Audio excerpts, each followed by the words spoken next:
4 rumah warga di Balikpapan terbakar pada Senin malam. Letak rumah di kawasan padat penduduk serta terbuat dari kayu membuat api cepat merembet dan juga membesar.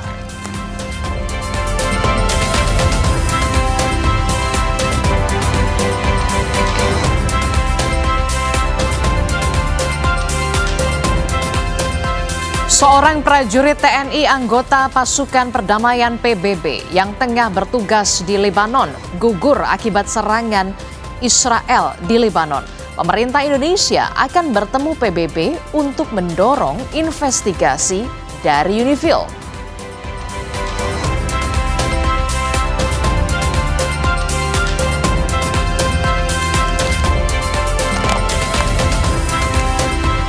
Rudal Iran mengenai salah satu kilang minyak terbesar Israel di Haifa.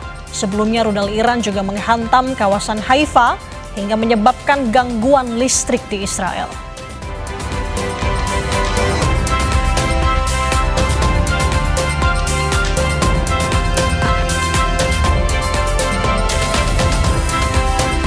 Lawan Bulgaria di final FIFA Series di Gelora Bung Karno, Timnas Indonesia kalah 1-0 lewat gol penalti. Pelatih John Hartman bilang Timnas bermain lebih baik, namun kurang beruntung. Apa evaluasi Timnas racikan John Hartman? Kita akan perbincangkan nanti di Sapa Indonesia Pagi.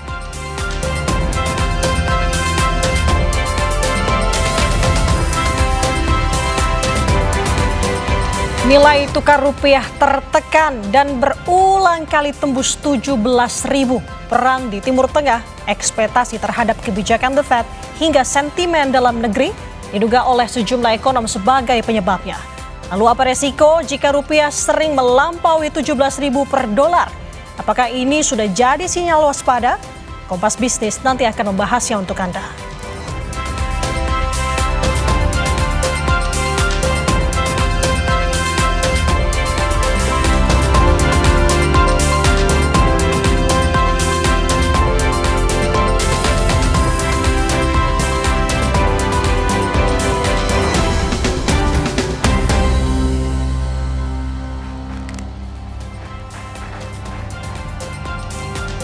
Halo, selamat pagi. Sapa Indonesia Pagi kembali hadir mengisi ruang informasi Anda, saudara, di hari ini, hari terakhir di Maret ya. Di Maret 2026. 31 Maret 2026, tidak terasa sebentar lagi akan bulan April, sudah mulai pertengahan tahun lagi, begitu ya. Nah, akan ada banyak informasi penting dan juga menarik pastinya yang akan kami sajikan untuk Anda hari ini di Sapa Indonesia Pagi bersama saya Adisti Larasati. Dan saya Nanda Aprilia. Nah, sebenarnya nggak tahu cepat atau enggak sih benar ya Adisti bahwa besok sudah April, tapi kalau terasa di bulan Maret ini nano-nano ya rasanya ya. Wah, luar biasa ya. Apalagi kalau melihat secara garis besarnya kondisi geopolitik ya, lagi-lagi ini masih belum stabil juga, malah semakin memanas sepertinya. Apalagi kemarin kita dikejutkan dengan kabar bahwa ada prajurit kita yang gugur, yang merupakan pasukan penjaga perdamaian PBB di Lebanon atau UNIFIL. Dan belum 24 jam Adisti sebenarnya dilaporkan lagi ada 2 prajurit yang gugur. Jadi total ada sebanyak 3. Nah, sejauh ini memang PBB belum memberikan klarifikasi secara besar ya seperti apa. Tapi Sekjen PBB informasi yang kami dapat, dan ini juga tercantum sebenarnya di Harian Kompas betul, yang menjadi headline di Harian Kompas yang terbit hari ini. Kalau kita lihat headline-nya adalah RI meminta penyelidikan menyeluruh. Sekjen PBB Antonio Guterres mengecam keras insiden yang menewaskan Praka Farizal Ramadan. Kantor Lebanon menyebut Israel pelaku dari serangan. Tentu ini menjadi hal yang paling disayangkan ketika memang perang itu terjadi, begitu ya. Bahkan pasukan perdamaian juga turut ikut menjadi korban dalam serangan ini, begitu. Nanti kita juga akan membahasnya soal bagaimana langkah yang akan dilakukan oleh pemerintah Indonesia menanggapi adanya prajurit kita yang kemudian gugur di Lebanon beberapa hari yang lalu, termasuk juga beberapa informasi soal dampak perang yang kemudian juga kita rasakan di Indonesia, begitu. Ada kabar lagi ramai juga ini di media sosial, BBM non subsidi, apakah nanti akan benar-benar dinaikkan, ada penyesuaian harga atau seperti apa, tapi kemudian Pertamina buru-buru mengatakan bahwa memang kita akan lihat pengumuman resmi dari Pertamina pastinya apakah memang akan ada penyesuaian tarif baru begitu ya, harga baru terkait dengan BBM non subsidi di 1 April atau tidak. Tentu kita akan masih menunggu pernyataan resmi dari Pertamina dan juga pemerintah pastinya. Oke, saudara, sebelum kita gulirkan informasi detail dan juga menarik dan penting yang seperti disampaikan tadi, kita ada informasi pertama terlebih dahulu di Sapa Indonesia Pagi. 4 rumah warga di kawasan padat penduduk di Balikpapan terbakar pada Senin malam. Informasi kebakaran di Karangrejo A1 Pak, api membesar Pak. IPDL 7 melaporkan. Kobaran api melahap habis rumah warga yang terbuat dari kayu, saudara. Lokasi kebakaran merupakan daerah permukiman padat, sehingga api mudah merembet ke unit rumah lainnya. Petugas pemadam kebakaran dari BPBD Kota Balikpapan yang dibantu oleh personel TNI dan juga Polri, serta warga berupaya untuk memadamkan api. Ada 15 unit armada pemadam yang dikerahkan ke lokasi. Api dapat dipadamkan dalam waktu 1 jam kemudian. Ada 3 rumah yang terbakar habis dan 1 rumah hangus di bagian atapnya saja. Tidak ada korban jiwa dari peristiwa ini.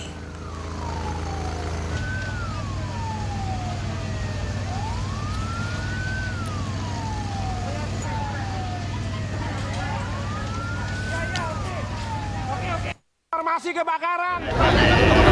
Jalan khususnya Karangrejo terjadi kebakaran ada 1 rumah warga.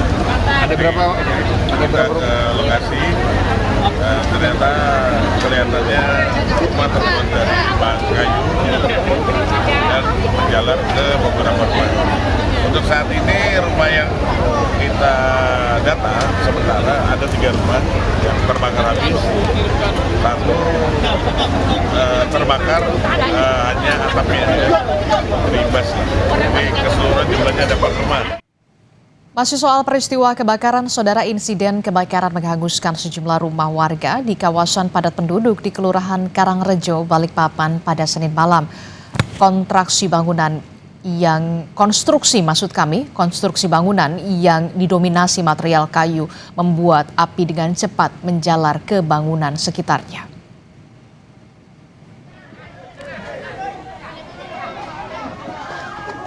Kobaran api terlihat membumbung tinggi saat si jago merah melalap rumah warga di kawasan Karangrejo, Balikpapan Tengah pada Senin malam. Lokasi kebakaran yang berada di daerah padat penduduk dengan mayoritas bangunan terbuat dari bahan kayu membuat api dengan mudah merambat dari satu rumah ke rumah lainnya.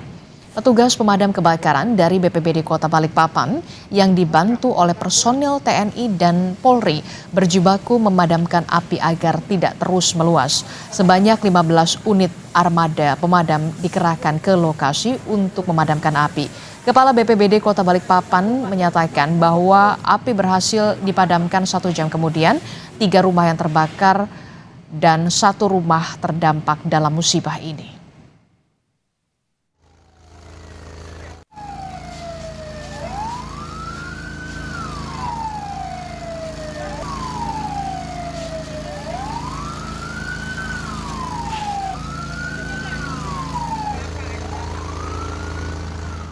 Beralih ke sorotan lain, saudara, sebuah kapal tongkang yang melintas di Sungai Mahakam, perairan Muara Muntai, Kutai Kartanegara, Kalimantan Timur, menabrak sebuah rumah apung milik warga. Peristiwa tersebut terekam kamera warga hingga viral di media sosial.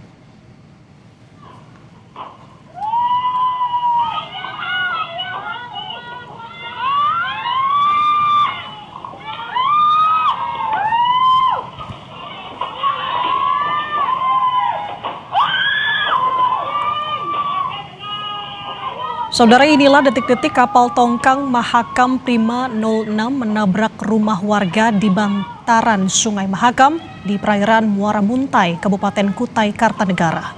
Kapal tongkang diduga menabrak rumah warga akibat terbawa arus yang deras. Akibat peristiwa ini, saudara, rumah warga rusak.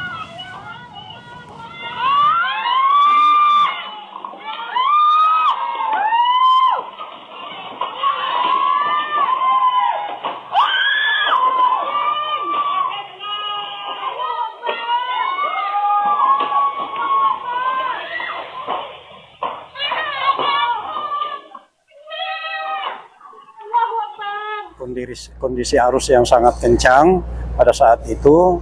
Kemudian kapal tongkang hanyut ke arah kanan, kemudian menubruk rumah warga. Kami lakukan pemeriksaan terhadap kru kapal. Ya. Saudara, satu unit mobil terseret banjir sejauh 15 meter di kota Cimahi, Jawa Barat. Oleh debit air banjir karena memaksakan untuk melewat. Dan inilah detik-detik rekaman warga yang mengabadikan derasnya banjir di Kelurahan Cigugur Tengah, Kecamatan Cimahi Tengah, Kota Cimahi, Jawa Barat. Derasnya banjir menghanyutkan satu unit mobil yang awalnya terparkir di apotek, terseret banjir sejauh 15 meter. Tidak ada korban jiwa dalam musibah ini. Mobil yang sempat terseret banjir sudah dievakuasi untuk menghindari kemacetan.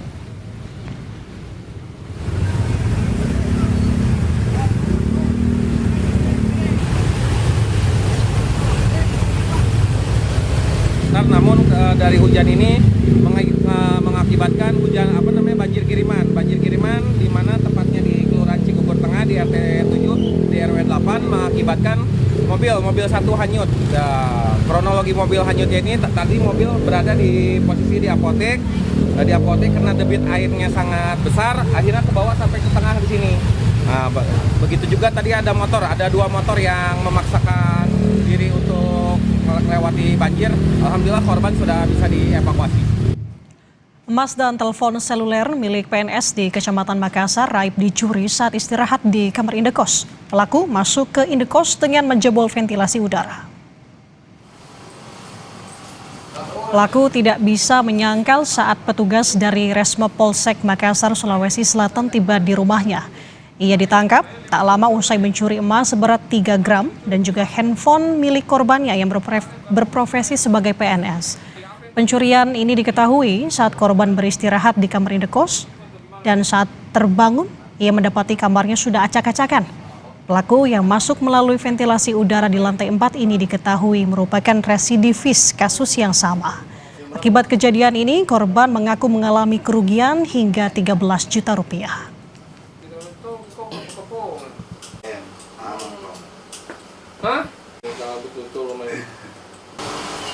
Yang melakukan pencurian pada malam hari di salah satu rumah kos di Kecamatan Makassar dan mengambil satu buah handphone dan emas 3 gram. Terduga pelaku naik di kamar kos korban saat korban tertidur pada malam hari, sehingga pada saat korban bangun tidur, HP dan emas sudah tidak ada di kamarnya. Saudara, kecanduan judi online, 2 pemuda di kota Metro Lampung nekat mencuri 6 kambing milik bosnya sendiri. Kedua pelaku ini merupakan pengurus kandang kambing milik korban. Sehari-harinya 2 pemuda ini bekerja mengurus kambing di Kecamatan Metro Selatan, Metro Lampung. Mereka nekat mencuri 6 ekor kambing serta 1 alat pencacah rumput, blender, dan alat lainnya dengan total kerugian korban mencapai 11 juta rupiah. Peristiwa pencurian terjadi pada pertengahan Maret lalu. Hasil pencurian digunakan 2 tersangka untuk bermain judi online.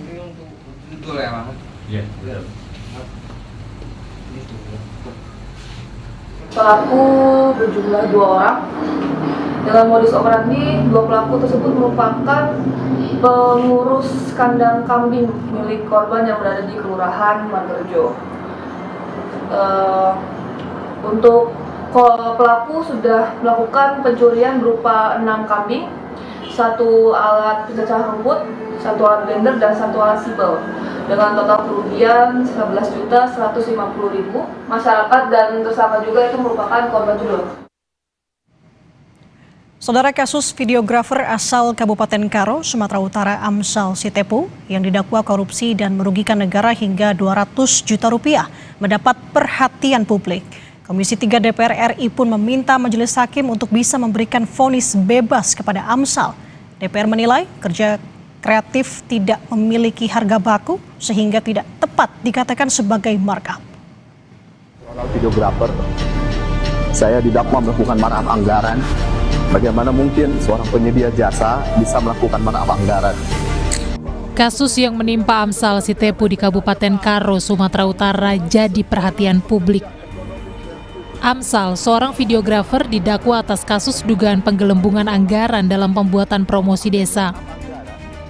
Amsal pun heran, dirinya ditetapkan tersangka karena Auditor Inspektorat Kabupaten Karo menilai proses editing hingga dubbing tidak perlu mengeluarkan biaya. Menemukan bahwa di LHP ditemukan bahwa ada marat itu dimunculkan karena ada beberapa item yang dinolkan oleh auditor dan itu diamini oleh jaksa penuntut umum di dalam surat tuntutannya. Itu ada ide itu besarannya di dalam proposal itu 2 juta, editing 1 juta, cutting 1 juta, dubbing 1 juta, clip on atau mikrofon 900.000 yang totalnya 5,9 juta ini semuanya dianggap nol oleh auditor maupun jaksa penuntut umum. Komisi 3 DPR RI pun menggelar rapat terbatas membahas kasus ini. DPR menilai penggelembungan anggaran yang diduga dilakukan Amsal dinilai tidak tepat. Pasalnya, produk videografi tak memiliki standar biaya atau harga tertentu karena termasuk kerja kreatif. DPR pun meminta majelis hakim mempertimbangkan vonis bebas bagi Amsal. Secara substantif, kerja kreatif videografer tidaklah memiliki harga baku tertentu, sehingga tidak bisa dikatakan terjadi penggelembungan atau markup dari harga baku. 4. Komisi 3 DPR RI menyerukan agar majelis hakim dalam perkara saudara Amsal Kristi Sitepu untuk mempertimbangkan putusan bebas atau setidak-tidaknya ringan berdasarkan fakta persidangan. 5. Komisi 3 DPR RI mengajukan agar saudara Amsal Kristi Sitepu diberikan penangguhan penahanan dengan Komisi 3 DPR RI sebagai penjamin. Sepakat? Menanggapi rekomendasi dari DPR, Kejaksaan Agung mempersilahkan Amsal untuk menempuh jalur mekanisme hukum yang berlaku. Ya silakan aja, kan ada mekanisme hukum yang ditempuh. Salah satunya kan nanti kemarin tuntutan, berarti kan berikutnya pledoi pembelaan dari terdakwa dan penasihat hukum. Sampaikan aja di sana. Seperti apa? Tentunya nanti akan menjadi pertimbangan dari majelis hakim yang memutus. Dalam dakwaan jaksa, Amsal diduga melakukan markup dan merugikan negara hingga 200 juta rupiah. Sidang putusan atau vonis terhadap Amsal Sitepu dijadwalkan pada hari Rabu, 1 April 2026. Tim Liputan Kompas TV.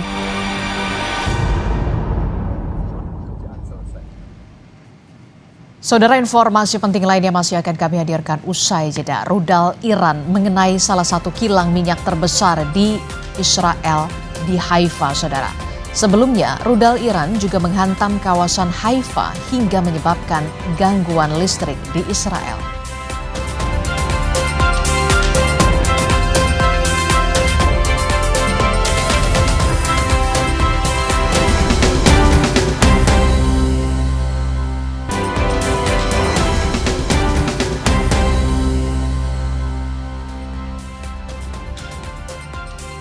Terima kasih Anda masih bersama kami dalam Sapa Indonesia Pagi. Saudara, Korps Garda Revolusi Iran meluncurkan serangan ke-86 yang menargetkan zona industri Neoth di Israel Selatan.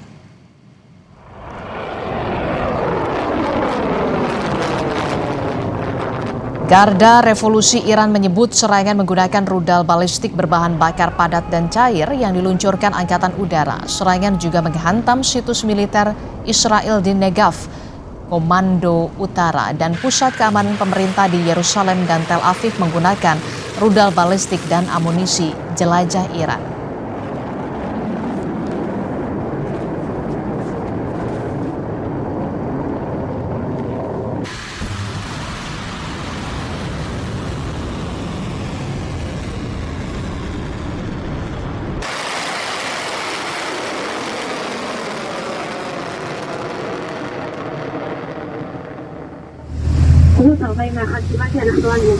לתת לנו תמונת מצב הכי טובה. רות 405 רק לוודא, מדובר במפעל בורום?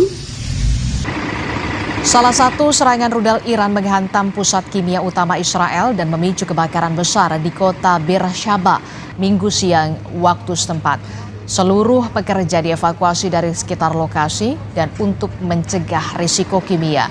Asap hitam tebal membumbung di atas Gurun Negev dipicu kebakaran gudang di zona industri Neot Hovav, Israel.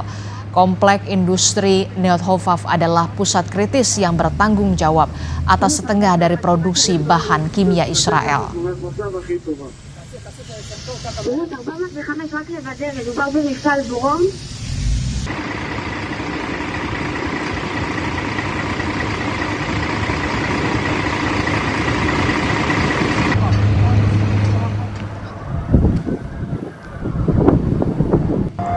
Sementara itu, saudara, kebakaran hebat terjadi di salah satu kilang minyak terbesar Israel di Haifa. Usai rudal Iran menghantam wilayah tersebut.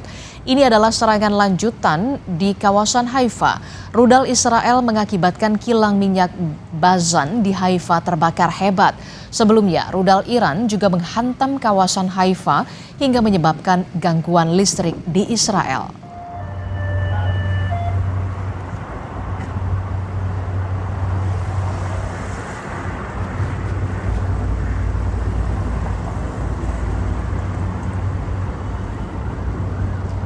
Media Iran melaporkan Korps Garda Revolusi Iran menghancurkan 5 pesawat tak berawak Amerika Serikat. Drone Hermes hancur usai digagalkan pasukan Iran. Puing drone Hermes Amerika Serikat mulai dari rangka, baling-baling hingga serpihan kabel pun dikumpulkan. Sehari sebelumnya, saudara, Press TV juga merilis rekaman saat Iran menembak jatuh drone Amerika Serikat di wilayah Fars.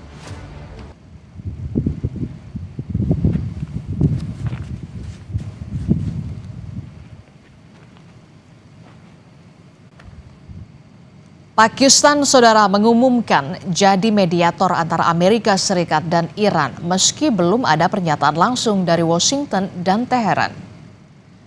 Pakistan mengaku mempunyai hubungan baik dengan Amerika dan juga Iran. Pejabat Pakistan mengatakan upaya ini merupakan hasil dari diplomasi senyap selama beberapa minggu terakhir. Menteri Luar Negeri Pakistan Ishaq Dar bilang, Pakistan merasa terhormat dapat memfasilitasi pembicaraan kedua negara yang berkonflik untuk penyelesaian yang komprehensif.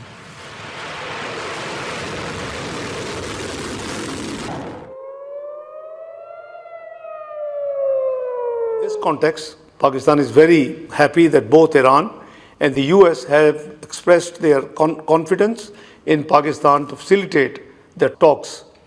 Pakistan will be honored to host and facilitate meaningful talks between the two sides in coming days for a comprehensive and lasting settlement of the ongoing conflict. Sementara itu, saudara, Presiden Amerika Serikat Donald Trump mengatakan negosiasi antara Amerika Serikat dengan Iran sedang berlangsung. Trump mengklaim perundingan itu menunjukkan kemajuan yang positif. Namun Trump tidak menjelaskan terkait kemajuan positif itu. Trump tidak mengatakan apakah gencatan senjata disepakati atau Selat Hormuz dibuka.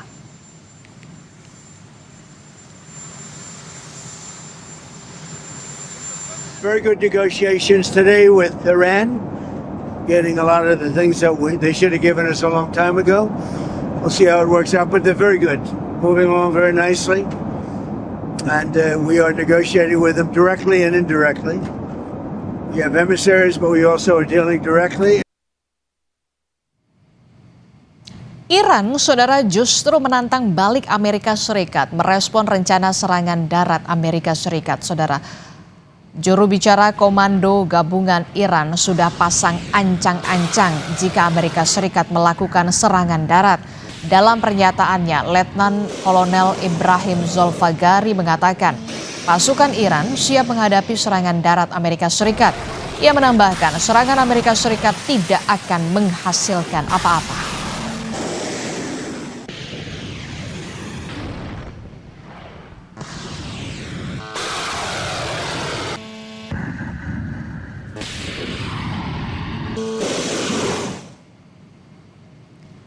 Trump yakin Iran akan hancur lebur jika Amerika Serikat sampai mengerahkan invasi darat. Pada Sabtu lalu, media Amerika Serikat Washington Post melaporkan Pentagon menyiapkan operasi darat selama beberapa minggu di Iran dari keterangan salah satu pejabat Amerika Serikat. Sebelumnya, ribuan tentara dari Divisi Lintas Udara ke-82 Amerika Serikat disebut akan bergerak ke Timur Tengah untuk mendukung operasi darat.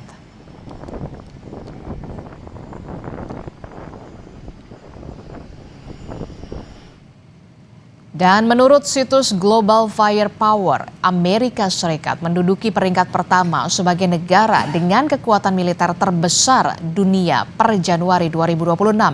Amerika Serikat diperkirakan memiliki total 2,1 juta personil militer. Dari jumlah ini, 1,3 juta personil aktif dan 799.500 personil cadangan. Angkatan Darat Amerika Serikat tercatat punya 1.174.890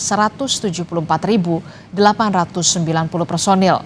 Selain itu, Angkatan Darat Amerika Serikat juga memiliki 4.666 tank, 409.660 kendaraan tempur, rudal dan senjata artileri dengan total 5.130. Kekuatan militer Iran, saudara, berada di urutan 16 dari 145 negara pada Januari 2026. Iran diperkirakan punya 1,1 juta personel. Dari jumlah ini, tentara aktif sebanyak 610.000, personel cadangan 350.000, dan paramiliter 220.000. Sementara Angkatan Darat memiliki 2.675 tank, 75.939 kendaraan tempur, rudal dan senjata artileri dengan total 3.777.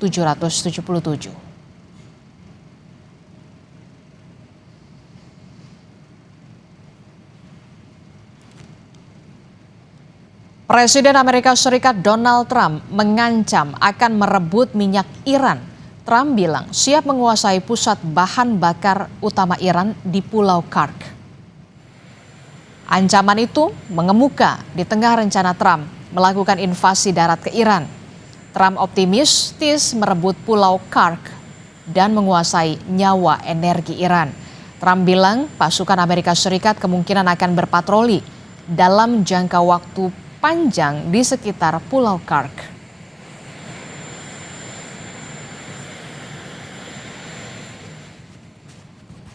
Kepada media Inggris, Trump bilang sejujurnya hal yang paling saya sukai adalah mengambil minyak di Iran.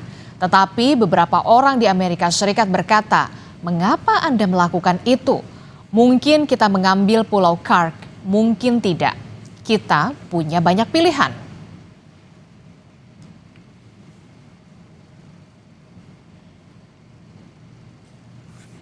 Sementara itu, saudara, seorang prajurit TNI, anggota pasukan perdamaian PBB yang tengah bertugas di Lebanon, gugur akibat serangan Israel di Lebanon. Pemerintah Indonesia akan bertemu dengan PBB untuk mendorong investigasi dari UNIFIL. Kita akan diskusikan bersama dengan sejumlah narasumber usai jeda.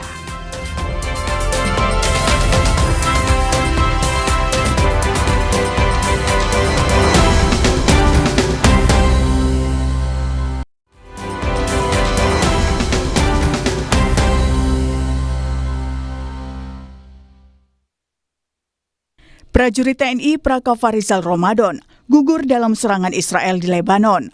Prakofarizal merupakan anggota pasukan perdamaian PBB yang tengah bertugas di Lebanon. Ayah Prakofarizal menceritakan bahwa ia sempat berkomunikasi dengan sang anak beberapa hari sebelum insiden yang merenggut nyawa putranya. Namun, komunikasi tersebut hanya berlangsung singkat. Komunikasi pun ingin terakhir kapan itu? Wingi sonten maghrib itu, bar maghrib. Bar maghrib kalau wingi sonten. Wingi sonten. Berarti sekitar Jumat nggih. Nggih, sak derenge niku buat ngono niku. Oh, nggih bar niku mboten kenging nggih. Terakhir di sore hari. Sore hari. Untuk komunikasi untuk menyampaikan apa? Bukan menyampaikan apa-apa, sinyalmu elek ya Pak, ngoten niku dengan sampun. Gugurnya prajurit TNI akibat serangan Israel memicu reaksi pemerintah Indonesia. Menteri Luar Negeri Sugiono bilang Indonesia mengecam keras serangan Israel ke Lebanon Selatan dan meminta seluruh pihak kembali ke meja perundingan.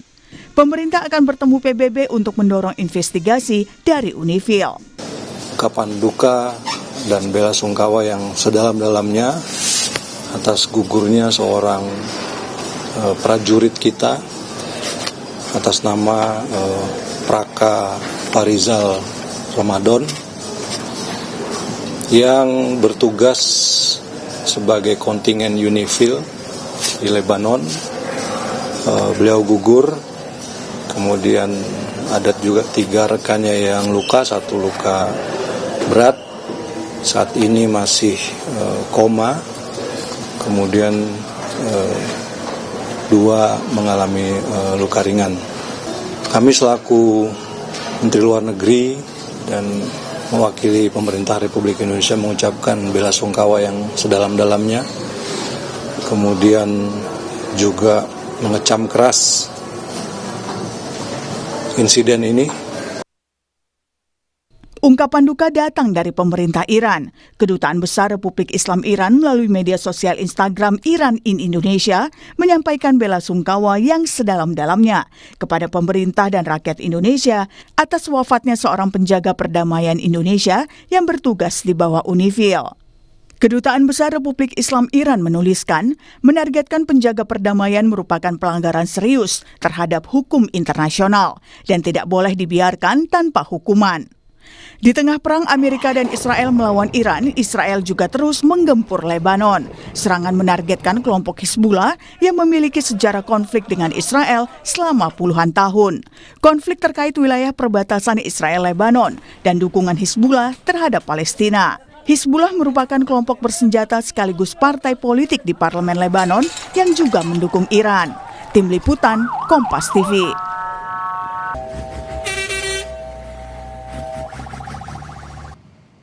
Saudara, prajurit TNI yang merupakan anggota pasukan perdamaian PBB, Praka Farizal Ramadan, gugur dalam serangan Israel di Lebanon. Pemerintah Indonesia mengecam serangan ini. Lalu apa yang bisa dilakukan Indonesia dalam jalur diplomasi untuk menyerukan penghentian perang?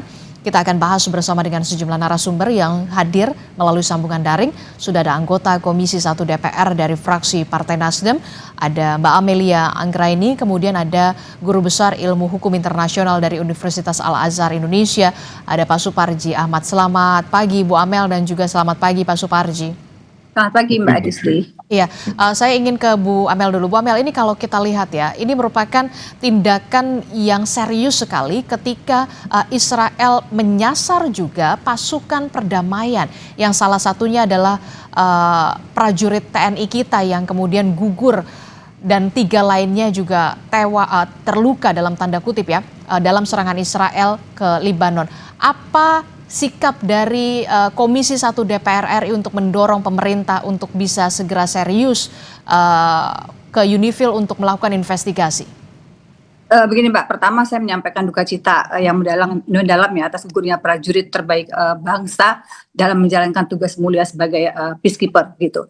Dan kita juga mendoakan semoga 3 prajurit lainnya itu akan segera pulih. Bagi saya Mbak, ini bukan sekedar insiden biasa di wilayah konflik ya. Ini adalah peristiwa yang sangat serius karena menyangkut keselamatan personel pasukan perdamaian yang bertugas di bawah mandat Perserikatan Bangsa-Bangsa. Dan serahkan pasukan perdamaian dalam kondisi apapun itu tidak dibenarkan. Oleh karenanya Mbak, insiden ini harus ditempatkan sebagai isu strategis nasional. Ya, di satu sisi ini menyangkut tanggung jawab negara dalam melindungi prajuritnya. Di sisi lain ini juga menyentuh kredibilitas sistem perdamaian internasional itu sendiri.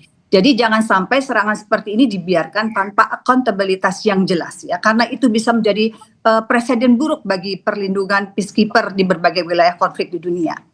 gitu Mbak.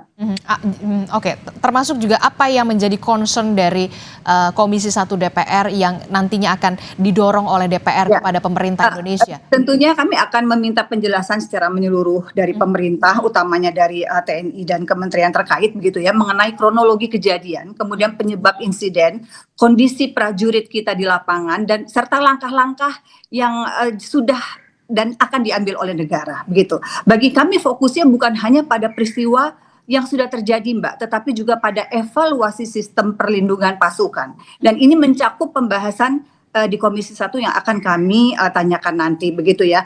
Kami ini di Komisi 1 Mbak pada prinsipnya akan segera melakukan pembahasan mendalam terkait dengan insiden ini ya, baik melalui rapat kerja dengan Kementerian Pertahanan dan TNI. Dan adapun yang akan kami dalami itu misalkan sebagaimana tadi saya sampaikan, kronologi dan penyebab insiden, kemudian juga evaluasi sistem perlindungan pasukan atau force protections, kemudian juga standar operasional pengamanan personel TNI dalam misi internasional, serta respons diplomatik pemerintah Indonesia dan juga kemampuan adaptasi terhadap eskalasi konflik yang semakin kompleks ini di Lebanon Selatan. Begitu kita tahu bahwa eskalasinya setiap hari semakin meningkat, begitu Mbak. Oke, menarik. Ada beberapa hal yang menjadi concern dari Komisi 1 DPR terkait dengan nanti akan ada permintaan penjelasan dari kementerian terkait, dalam hal ini adalah Kementerian Luar Negeri, termasuk juga dari TNI juga. Nanti akan ada rapat kerja bersama yang dilakukan oleh Komisi 1 DPR, akan memanggil beberapa pihak yang terkait dengan hal ini.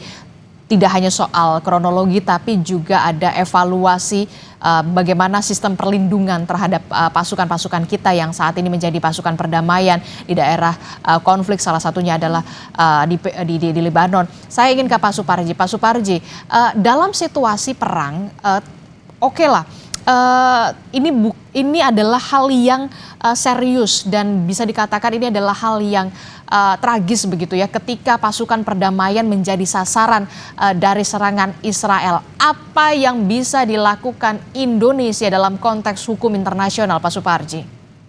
Ya, pertama bahwa prajurit yang gugur ini kan menjalankan tugas mulia, tugas negara, tugas perserikatan bangsa-bangsa untuk kemudian menjaga perdamaian. Maka sudah seharusnya negara dan PBB hadir untuk melindungi, dan ketika sudah terjadi insiden yang sampai menewaskan, menggugurkan prajurit kita itu, maka tentunya negara harus memberikan perhatian pada keluarga yang ditinggalkan. Pada sisi yang lain, harus bersikap tegas, harus bersikap progresif, dan harus betul-betul ada langkah-langkah nyata. Misalnya, meminta kepada PBB, kepada PBB yang menempatkan prajurit-prajurit kita itu untuk melakukan investigasi secara mendalam, investigasi secara menyeluruh, investigasi secara komprehensif, dan meminta pertanggungjawaban hukum kepada siapa pelakunya. Pada sisi yang lain, harus ada satu proses penyelidikan yang independen, yang transparan dan akuntabel tentang perbuatan yang dilakukan oleh Israel ini. Dan pada sisi yang lain, ini menjadi momentum yang baik bagi Indonesia di dalam diplomasi ke negara-negara lain untuk menyikapi tentang terjadinya kejahatan kemanusiaan, kejahatan perang. Saya kira bahwa sudah jelas, sudah terang benderang, banyak konvensi Jenewa, konvensi Den Haag, dan lain sebagainya, yang pada dasarnya bahwa pasukan perdamaian itu tidak boleh mendapatkan serangan, mereka tidak dalam rangka perang, mereka rangka untuk menjaga perdamaian.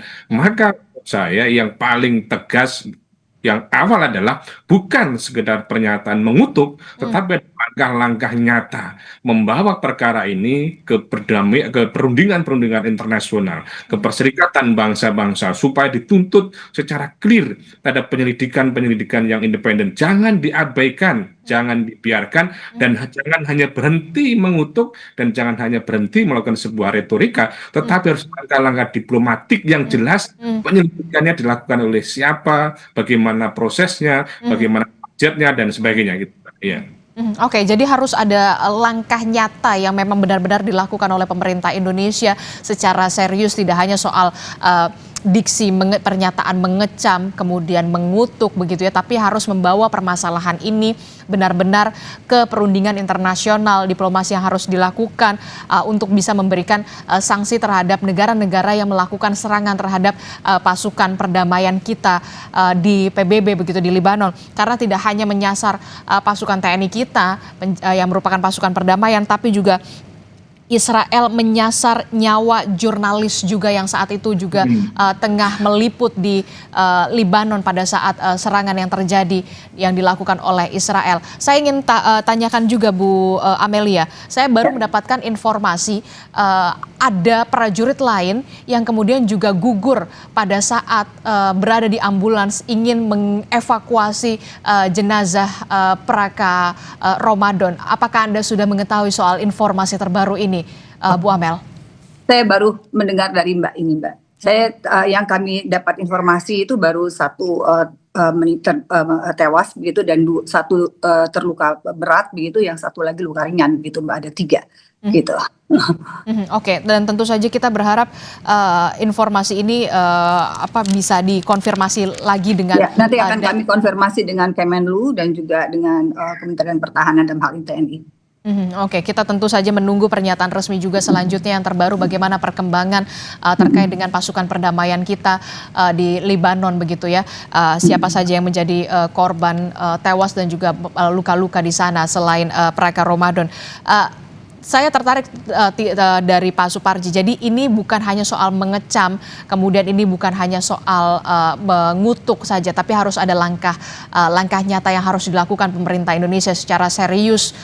Salah satu yang tadi disebutkan oleh Bu Amelia adalah soal evaluasi perlindungan pasukan kita. Kita tentu masih awam di sini. Evaluasi semacam apa yang harus segera dilakukan oleh pemerintah kita, dalam hal ini adalah TNI, kalau menurut Komisi 1 DPR? Ya, pertama bahwa yang dilakukan adalah menuntut sebuah keadilan, ya, menuntut sebuah pertanggungjawaban hukum atas tindakan yang melanggar hukum, tindakan yang melanggar hukum internasional. Maka itu tidak boleh dibiarkan. Jadi ini harus jelas bagaimana upaya memperoleh keadilan, bagaimana mekanisme pertanggungjawabannya, dan bagaimana sanksi akan diterapkan kepada pelakunya. Nah, pada sisi yang lain, kaitannya dengan soal evaluasi, memang perlu kemudian dipikir ulang tentang eksistensi prajurit-prajurit kita yang ada di sana. Kalau keamanannya, keselamatannya tidak terlindungi dengan baik, maka perlu dilakukan sebuah upaya yang serius bagaimana ke depan. Maka apakah perlu ditarik ulang, apakah perlu peningkatan perlindungan, dan sebagainya. Yang intinya adalah jangan sia-siakan nyawa anak bangsa kita di sana, yang kemudian membawa misi kemanusiaan, misi perdamaian, tapi kemudian pulang dengan hanya tinggal nama saja. Tentunya ini adalah menjadi perhatian pemerintah, bagaimana upaya ikut serta menjaga perdamaian di daerah konflik tadi betul-betul mendapat perlindungan. Kalau ternyata ada kejadian seperti tadi itu, perlu dengan evaluasi, perlu kemudian ditarik ulang, supaya apa? Supaya tidak terjadi. Karena pada sisi yang lain, kita juga bisa mencermati apa yang dilakukan Israel semakin tidak terkendali, semakin membahayakan stabilitas politik di beberapa negara. Tentunya ini sangat membahayakan. Maka sebelum terjadi hal yang lebih buruk lagi, perlu dilakukan evaluasi secara keseluruhan, supaya kalau memang tidak ada jaminan keamanan, lebih baik untuk ditarik kembali saja gitu. Oke, tapi apakah opsi untuk penarikan pasukan untuk pulang dengan situasi dan juga kondisi yang kemudian semakin memanas ini dimungkinkan dilakukan oleh TNI, dan bagaimana pula nanti PBB akan bereaksi kalau menurut Anda? Ya, saya kira sangat memungkinkan. Ini adalah bagian dari hak kita, ya. Kita punya kewenangan karena pada dasarnya tidak sesuai dengan komitmen awal gitu. Bahwa komitmen awal adalah menjaga perdamaian, tidak boleh mendapatkan serangan, tidak boleh mendapatkan misalnya adanya tindakan-tindakan agresif yang tidak bertanggung jawab, apalagi nanti pihak yang melakukan serangan tidak ada hukuman. Bisa saja misalnya dengan bersyarat Dalam arti apa? Tetap berada di sana, tetapi dengan syarat perlindungan lebih baik, dan pelakunya diberikan sanksi yang sangat berat sesuai dengan nilai-nilai keadilan dan nilai-nilai kemanusiaan internasional, Mbak. Oke, kalau menurut Bu Amel, bagaimana terkait? Saya mempunyai pandangan yang berbeda, kurang lebih agak berbeda sedikit begitu ya. Jadi begini Mbak, jadi keikutsertaan Indonesia di dalam misi perdamaian dunia ini kan adalah bagian dari amanat konstitusi ya, dan juga merupakan cerminan politik luar negeri kita yang bebas aktif. Jadi komitmen Indonesia terhadap perdamaian dunia tentu tidak boleh dipahami secara sempit dan tidak bisa langsung dihentikan hanya karena satu insiden, seberat apapun insiden itu ya. Namun demikian saya melihat bahwa peristiwa ini harus menjadi momentum untuk melakukan evaluasi komprehensif begitu ya. Evaluasi itu penting, utamanya terkait resiko operasional di lapangan begitu. Kesiapan perlindungan personel, juga kejelasan jaminan keamanan, dan apakah pola pada penugasan yang selama ini digunakan masih relevan dengan dinamika konflik saat ini yang kita ketahui semakin chaos begitu ya. Nah, jadi menurut saya yang perlu dilakukan, kita jangan tergesa-gesa menarik diri atau menghentikan kontribusi kita, tetapi menyesuaikan strategi secara serius dan terukur. Keselamatan prajurit itu harus menjadi prioritas utama, yaitu tidak bisa ditawar tanpa mengurangi komitmen kita terhadap misi perdamaian dunia gitu, Mbak.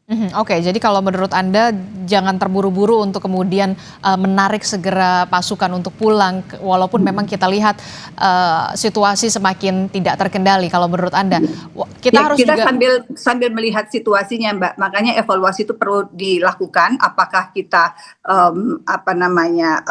terus pada komitmen kita untuk di dalam misi perdamaian dunia ini, atau kita menarik, itu semuanya harus dievaluasi dan dibicarakan lebih lanjut oleh pemerintah, dibahas lebih lanjut oleh pemerintah. Nah, bagaimana Pak Suparji merespon ini?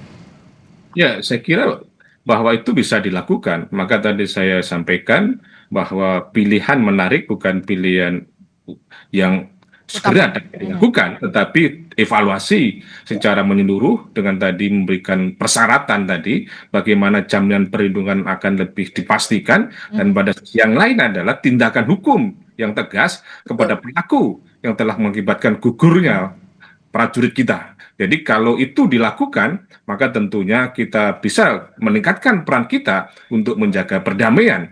Poin saya adalah bahwa jangan sia-siakan prajurit kita, dan pada sisi yang lain jangan biarkan pelaku yang sudah terang benderang melakukan sebuah kejahatan kemanusiaan itu. Selama itu dilakukan, maka tentunya sesuai dengan amanat konstitusi akan berperan aktif untuk menjaga perdamaian di daerah-daerah konflik sebagai kontribusi kita sebagai negara yang cinta perdamaian di seluruh dunia ini, gitu, Mbak.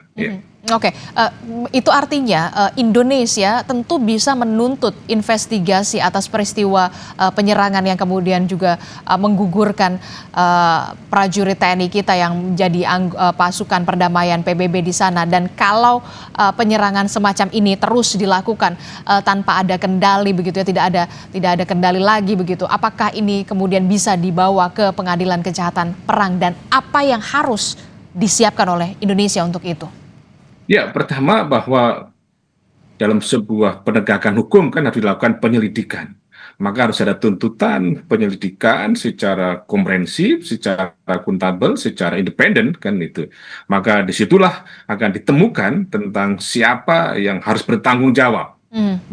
Ketika memang sudah ditentukan siapa yang bertanggung jawab, bisa dituntut ke dalam persidangan internasional dalam konteks misalnya ini sebagai sebuah kejahatan kemanusiaan. Mengingat apa? Yang dilakukan adalah sebuah misi kemanusiaan, tapi justru mengalami sebuah serangan yang mengakibatkan tewasnya prajurit kita. Maka untuk itu menurut saya yang pertama dilakukan oleh pemerintah tidak sekedar berhenti mengutuk, tetapi adalah meminta pertanggungjawabkan kepada institusi resmi dalam hal ini Perserikatan Bangsa-Bangsa supaya segera dilakukan penyelidikan secara komprehensif dan secara transparan, dan ini dilakukan dengan waktu yang relatif cepat. Jangan sekedar hanya berhenti di diplomasi beberapa negara saja, tetapi dibawa ke forum-forum internasional supaya ini tidak terulang lagi di masa yang akan datang. Jadi langkah utamanya adalah penyelidikan, dan kalau ada pihak-pihak yang bisa diminta pertanggungjawaban maka dibawa ke dalam sebuah persidangan, Pak, gitu ya. Oke, itu artinya Indonesia bisa menyiapkan segala sesuatunya untuk bisa kemudian meminta pertanggungjawaban Israel terkait dengan serangan ini.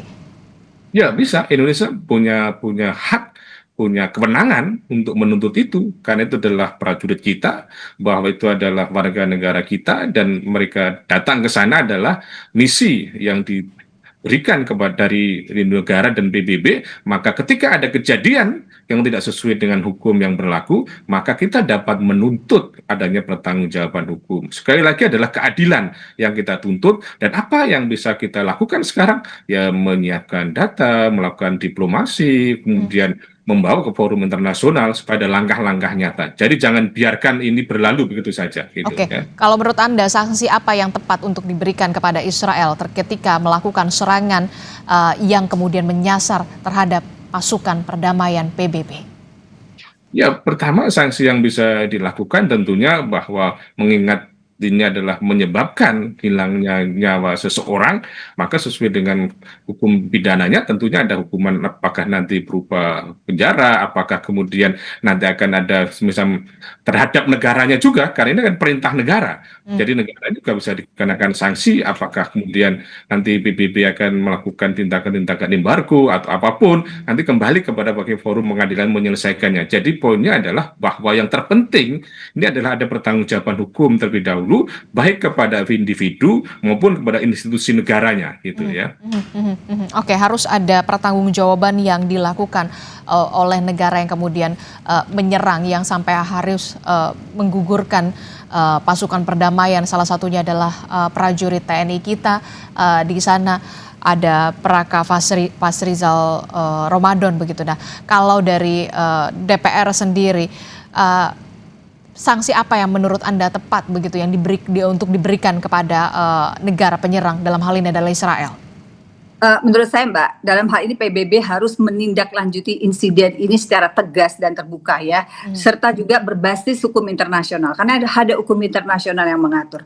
Jangan sampai, saya sepakat dengan apa tadi yang disampaikan oleh Bapak dari Universitas Al-Azhar, jangan sampai respons yang diberikan itu hanya bersifat administratif saja ya, atau seremonial, karena yang dipertaruhkan di sini bukan hanya keselamatan personel tetapi juga kredibilitas sistem misi perdamaian global ya Mbak ya. Oleh karena itu saya sepakat tadi ya, perlu ada investigasi independen juga ya, investigasi secara menyeluruh dan transparan untuk memastikan kronologi kejadian serta mengidentifikasi pihak yang bertanggung jawab secara objektif begitu. Dan hasil investigasi itu harus menjadi dasar bagi penegakan akuntabilitas sesuai dengan hukum humaniter internasional begitu Mbak. Dan pada saat yang sama PBB juga harus memberikan jaminan yang lebih konkret kepada negara-negara kontributor pasukan termasuk Indonesia, bahwa perlindungan terhadap peacekeeper benar-benar harus menjadi prioritas, dan ini penting agar kepercayaan terhadap integritas dan efektivitas misi perdamaian ini tetap terjaga.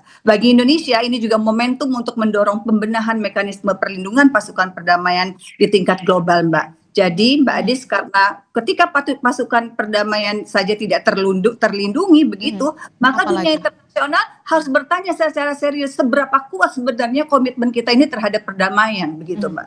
Oke, saya sepakat dengan Anda begitu Bu Amel, harus ada jaminan keamanan dan juga keselamatan untuk pasukan perdamaian. Kalau pasukan perdamaiannya saja terkena serangan, apalagi kemudian rakyat sipil dan juga beberapa jurnalis yang kemudian saat itu meliput juga pada saat serangan terjadi begitu. Nah, saya juga tertarik dengan pernyataan Anda soal investigasi independen yang kemudian harus dilibatkan juga atau diikutsertakan dalam kasus ini. Pak Suparji, mungkinkah kemudian investigasi independen diturut sertakan, dan kalau memang investigasi independen itu dibentuk begitu ya, siapa sajakah yang terlibat? Ya, menurut saya bahwa tim investigasi independen ini sebagai sebuah keniscayaan gitu ya, untuk jamin akuntabilitas ya, supaya proses yang dilakukan betul-betul kredibel gitu ya, karena kalau tidak independen khawatir didominasi oleh kekuatan-kekuatan tertentu.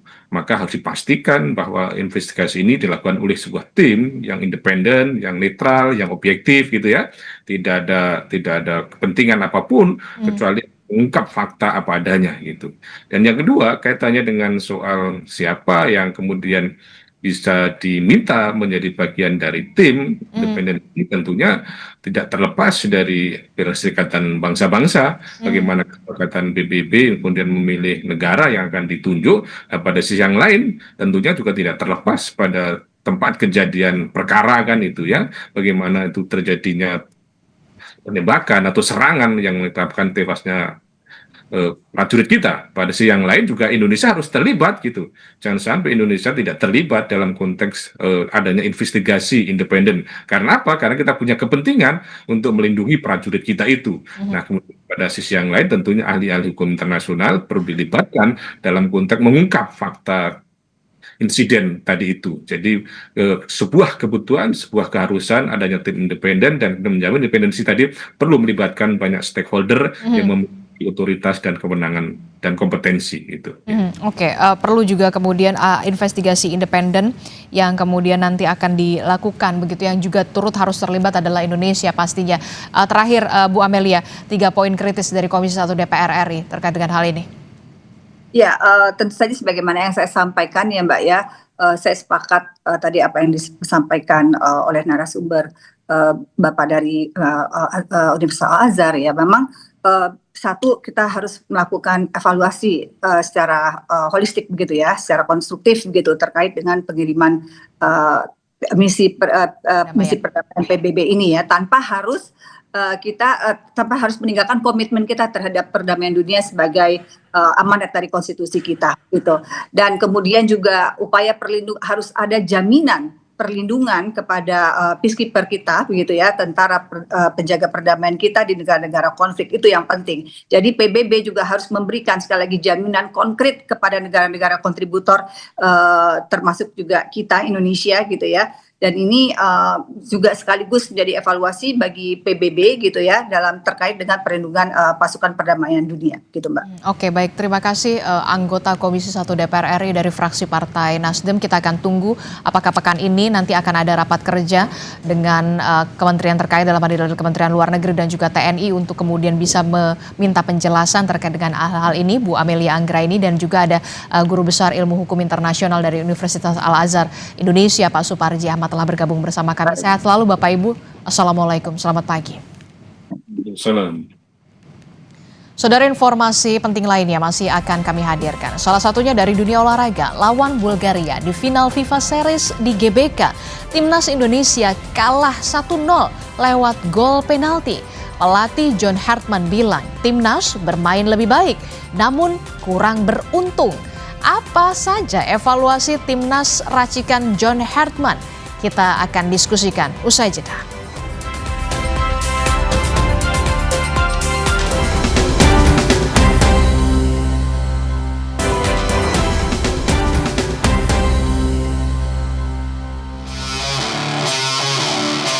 Timnas Indonesia harus menyerah di tangan Bulgaria pada final FIFA Series 2026 yang digelar di Gelora Bung Karno, Jakarta. 1-0 Bulgaria memimpin dan bertahan hingga jeda. Tidak membentur Mister Gawang. Di menit ke-86, usaha restart terjaga hingga laga usai. Kalah dari Bulgaria di final FIFA Series, pelatih timnas John Hartman bilang sejatinya timnas bermain lebih baik meski berstatus underdog. Pelatih asal Inggris juga bilang strategi dan taktik yang diinginkannya sudah dapat dieksekusi pemain dengan baik. Hanya saja keberuntungan belum berpihak kepada skuad Garuda. Selamat malam. Terima kasih. The performance tonight, I think we can take positives. I think as a collective, we committed to a level of physicality. We committed to a style of play, but we came up short. And I think when you perform at that level and the game is there for the taking, you have to take it. That tonight had to be a win for Indonesia. Bulgaria are the 80th ranked team in the world. But I thought on the night Indonesia were better. Congratulations to Bulgaria. Sementara itu, bagi supporter timnas, meski kalah, permainan timnas Indonesia secara umum dinilai membaik. Supporter pun mengaku tidak sepenuhnya kecewa. Cuma karena kesalahan kecil aja sih. Sebenarnya Indonesia udah bagus aja, udah bagus banget itu permainannya. Iya, udah bagus banget. Kecewa enggak sih, karena menurut saya sih untuk pertandingan kedua masih ada chance untuk lebih baik lagi gitu kan. Karena lawannya juga kan kita tahu rankingnya lebih besar di Indonesia kan, jadi menurut saya wajar aja sih. Saya sangat kecewa, tapi jujur saya melihat permainan dari awal hingga akhir Indonesia itu dominan. Tapi saja menurut saya wasitnya yang kurang adil dan kurang teliti dalam mengambil keputusan. Tapi saya sangat bangga dengan Indonesia, tapi saya kecewa dengan hasilnya. Suara supporter yang memuji permainan timnas menjadi modal berharga dukungan untuk skuad asuhan pelatih John Hertman untuk tampil lebih. Menteri Luar Negeri Sugiono mengatakan pemerintah masih bernegosiasi dengan Iran terkait dengan perlintasan 2 kapal tanker Indonesia di Selat Hormuz. Meski sudah ada sinyal positif, pemerintah masih menanti tindak lanjut dari Iran.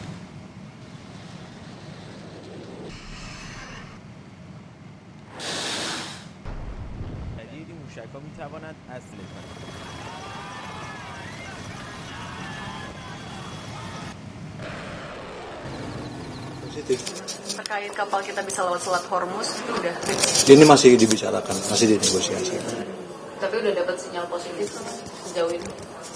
Yang Negosiasi sebenarnya. ada sinyal positif, ya. Tapi kita lihat nanti eksekusinya seperti apa. Menteri ESDM Bahlil Lahadalia tekankan stok BBM di dalam negeri masih stabil, saudara. Terkait untuk harga BBM subsidi, Bahlil pastikan Presiden akan membuat keputusan dengan mempertimbangkan situasi rakyat.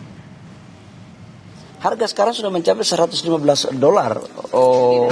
Di dalam negeri masih stabil. Insya Allah atas arahan Bapak Presiden untuk BBM subsidi sampai dengan sekarang saya pikir Bapak Presiden punya hati lah untuk memperhatikan rakyat kecil. Percayalah, nanti tunggu tanggal mainnya Bapak Presiden akan memutuskan seperti apa untuk kebaikan rakyat bangsa dan negara. Bapak Presiden kita ini kan tiap hari memikirkan tentang bagaimana pembangunan negara, tapi juga bagaimana memperhatikan kebutuhan dan kondisi masyarakat kita di bawah. Presiden Prabowo Subianto menghadiri Forum Bisnis Indonesia-Jepang yang digelar di Tokyo Senin sore waktu setempat. Di hadapan pengusaha Jepang, saudara, Prabowo berharap bisa mendorong kemitraan antara Indonesia dan Jepang menjadi semakin erat. Dalam sambutannya, Presiden Prabowo bilang Jepang sebagai salah satu mitra ekonomi yang paling terpercaya. Menurut Prabowo, investasi dari Jepang memiliki peran besar dalam perkembangan industri Indonesia. Presiden Prabowo pun menyampaikan apresiasinya atas komitmen, kualitas, disiplin, dan juga teknologi yang menyertai investasi dari pengusaha Jepang. Japan is a very important partner for Indonesia. Our economic relationship has been built over many decades with very strong participation from Japanese companies across many sectors of our economy. Japan has consistently supported Indonesian economic development. Many of you in this room have been part of that journey. You have been in Indonesia for a long time. You know Indonesia well, our people, our market, our culture, and our potential.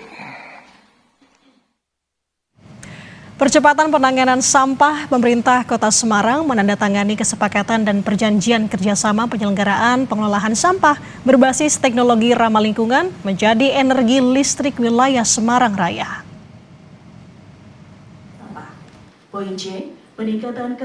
Keseriusan pemerintah Kota Semarang dalam upaya penanganan sampah ditandai dengan penandatanganan kesepakatan bersama dan perjanjian kerjasama penyelenggaraan pengolah sampah berbasis teknologi ramah lingkungan menjadi energi listrik wilayah Semarang Raya di kantor Gubernur Jawa Tengah. Penandatanganan dilakukan antara pemerintah Provinsi Jawa Tengah, pemerintah Kota Semarang, dan pemerintah Kabupaten Kendal, disaksikan Menteri Lingkungan Hidup. Penandatanganan kesepakatan bersama dan perjanjian kerjasama ini menjadi penanda bahwa pengelolaan sampah berbasis teknologi ramah lingkungan di wilayah Semarang Raya mulai dijalankan secara terstruktur. Selain itu, juga menjadi bagian dari rangkaian kegiatan yang dilanjutkan dengan pembahasan tindak lanjut PSEL di wilayah lain di Jawa Tengah sebagai upaya percepatan penanganan sampah secara regional. Wali Kota Semarang, Agustina Wilujeng Pramestuti mengatakan, bagi Kota Semarang, langkah ini bukan sekadar proses administratif, namun jawaban atas kebutuhan pengelolaan sampah di Kota Semarang dengan timbulan harian yang besar. Melalui kerjasama regional bersama pemerintah Provinsi Jawa Tengah dan pemerintah Kabupaten Kendal, sistem pengelolaan sampah diarahkan lebih modern, terintegrasi dan memberi dampak jangka panjang bagi lingkungan.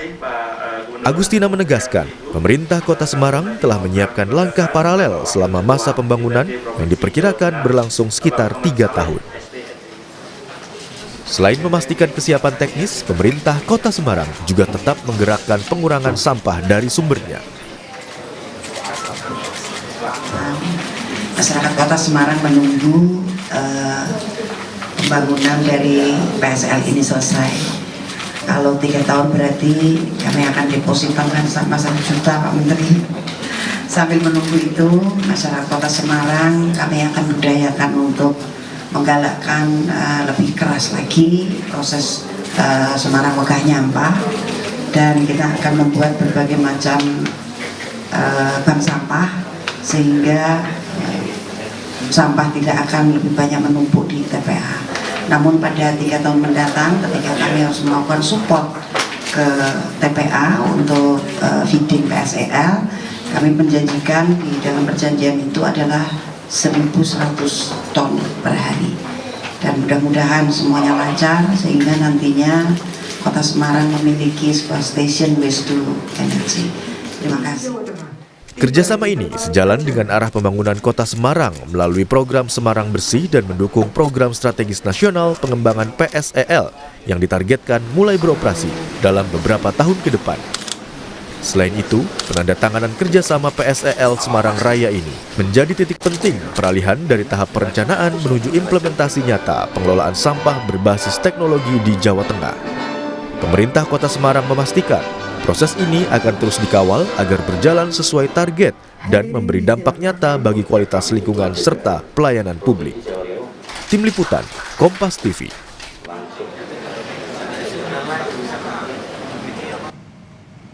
Saudara, informasi usai jeda, sebuah balon udara tersangkut di jaringan listrik tegangan tinggi di Wonosobo, Jawa Tengah. Petugas PLN terpaksa menerbangkan drone dan menembak balon udara tersebut.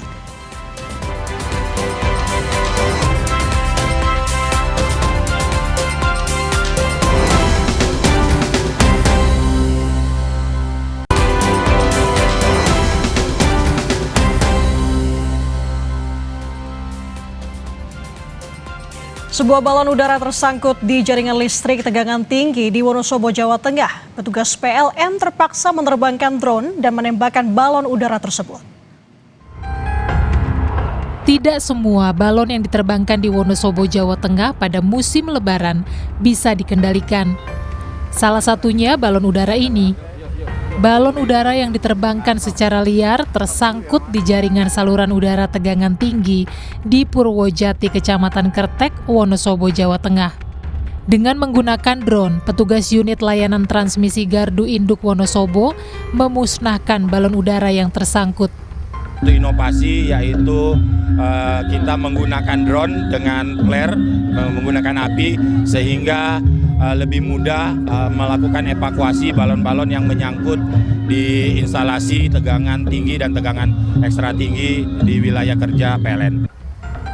Pemusnahan balon udara menggunakan drone merupakan inovasi petugas unit layanan transmisi Gardu Induk Wonosobo untuk mengatasi bahaya balon liar yang tersangkut di jaringan saluran udara tegangan tinggi.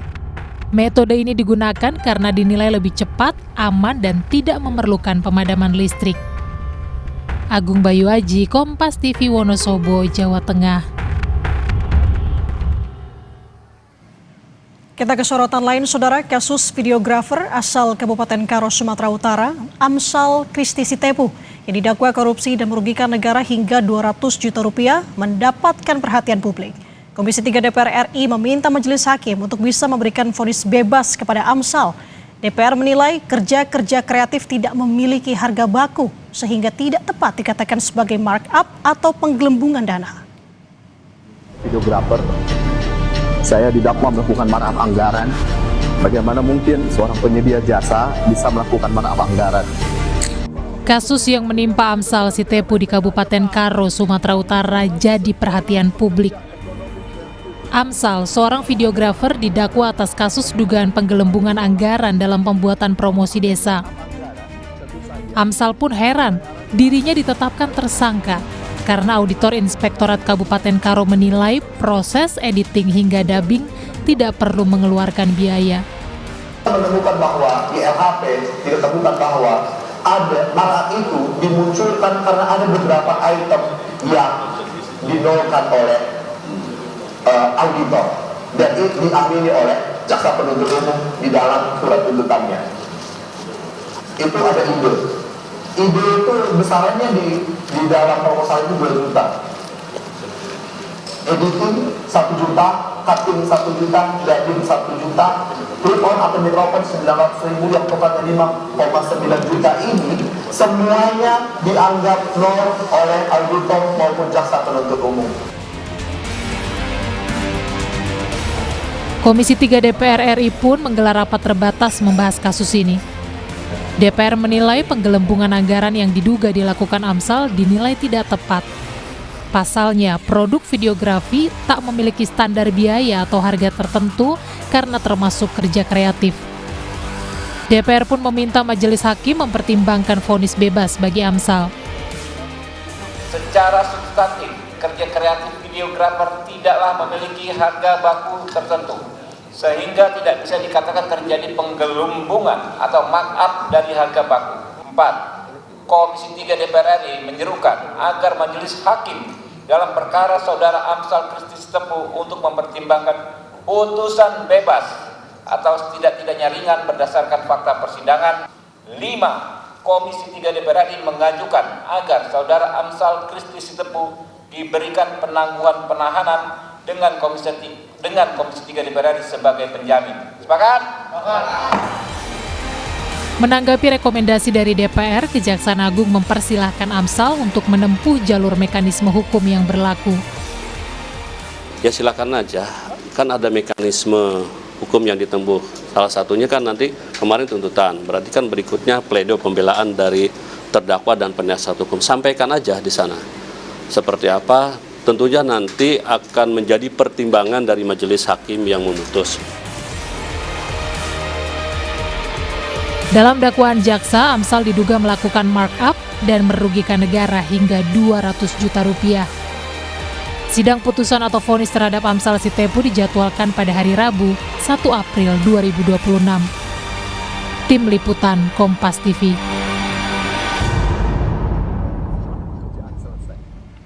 Saudara, nilai tukar rupiah tertekan dan berulang kali tembus 17.000.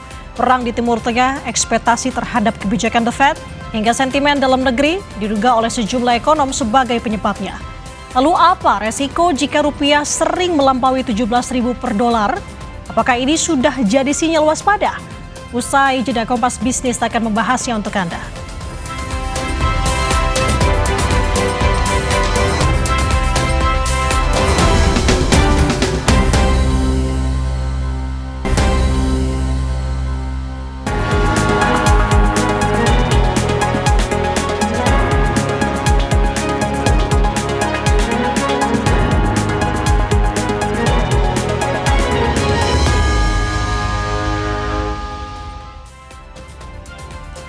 Saudara, kita masuk di segmen Kompas Bisnis kali ini bersama saya Nanda Aprilia. Nilai tukar rupiah tertekan kembali melampaui 17.000 per dolar Amerika Serikat di pasar spot. Perang di Timur Tengah hingga sentimen dalam negeri diduga oleh sejumlah ekonom sebagai penyebabnya. Kondisi pasar global yang dipenuhi ketidakpastian dan juga kewaspadaan akibat perang antara Amerika Serikat Israel versus Iran yang sudah memasuki minggu kelima membuat rupiah tertekan. Ditambah dengan kondisi ekonomi Amerika Serikat yang semakin memperkuat ekspektasi pasar terkait dengan arah kebijakan suku bunga The Fed. Dari domestik, sejumlah ekonom menyoroti kebijakan efisiensi anggaran yang perlu diimbangi dengan strategi lain agar rupiah tidak terus tertekan.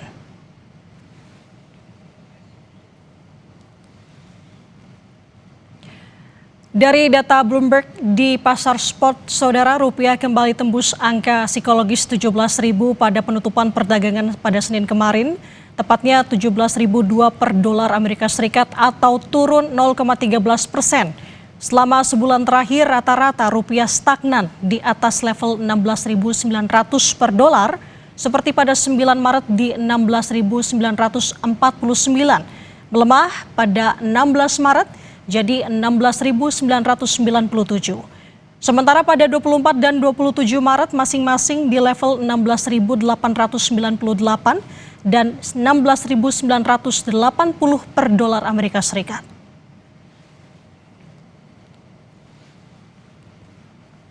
Sementara itu, nilai tukar rupiah versi JIS-DOR Bank Indonesia pada penutupan Senin 30 Maret kemarin masih terpantau di 16.993 per dolar Amerika Serikat, tinggal 7 poin menuju 17.000. Bank Indonesia melakukan sejumlah intervensi untuk bisa menstabilkan rupiah, namun gejolak di Timur Tengah dan juga sentimen lainnya membuat rupiah terus tertekan. Pada 2 Maret rupiah berada di level 16.848, melemah pada 19 Maret di 16.974 per dolar. Kembali tertekan di 16 Maret jadi 16.990. Sementara pada 25 dan 27 masing-masing di level 16.905 dan 16.957 rupiah per dolar Amerika Serikat.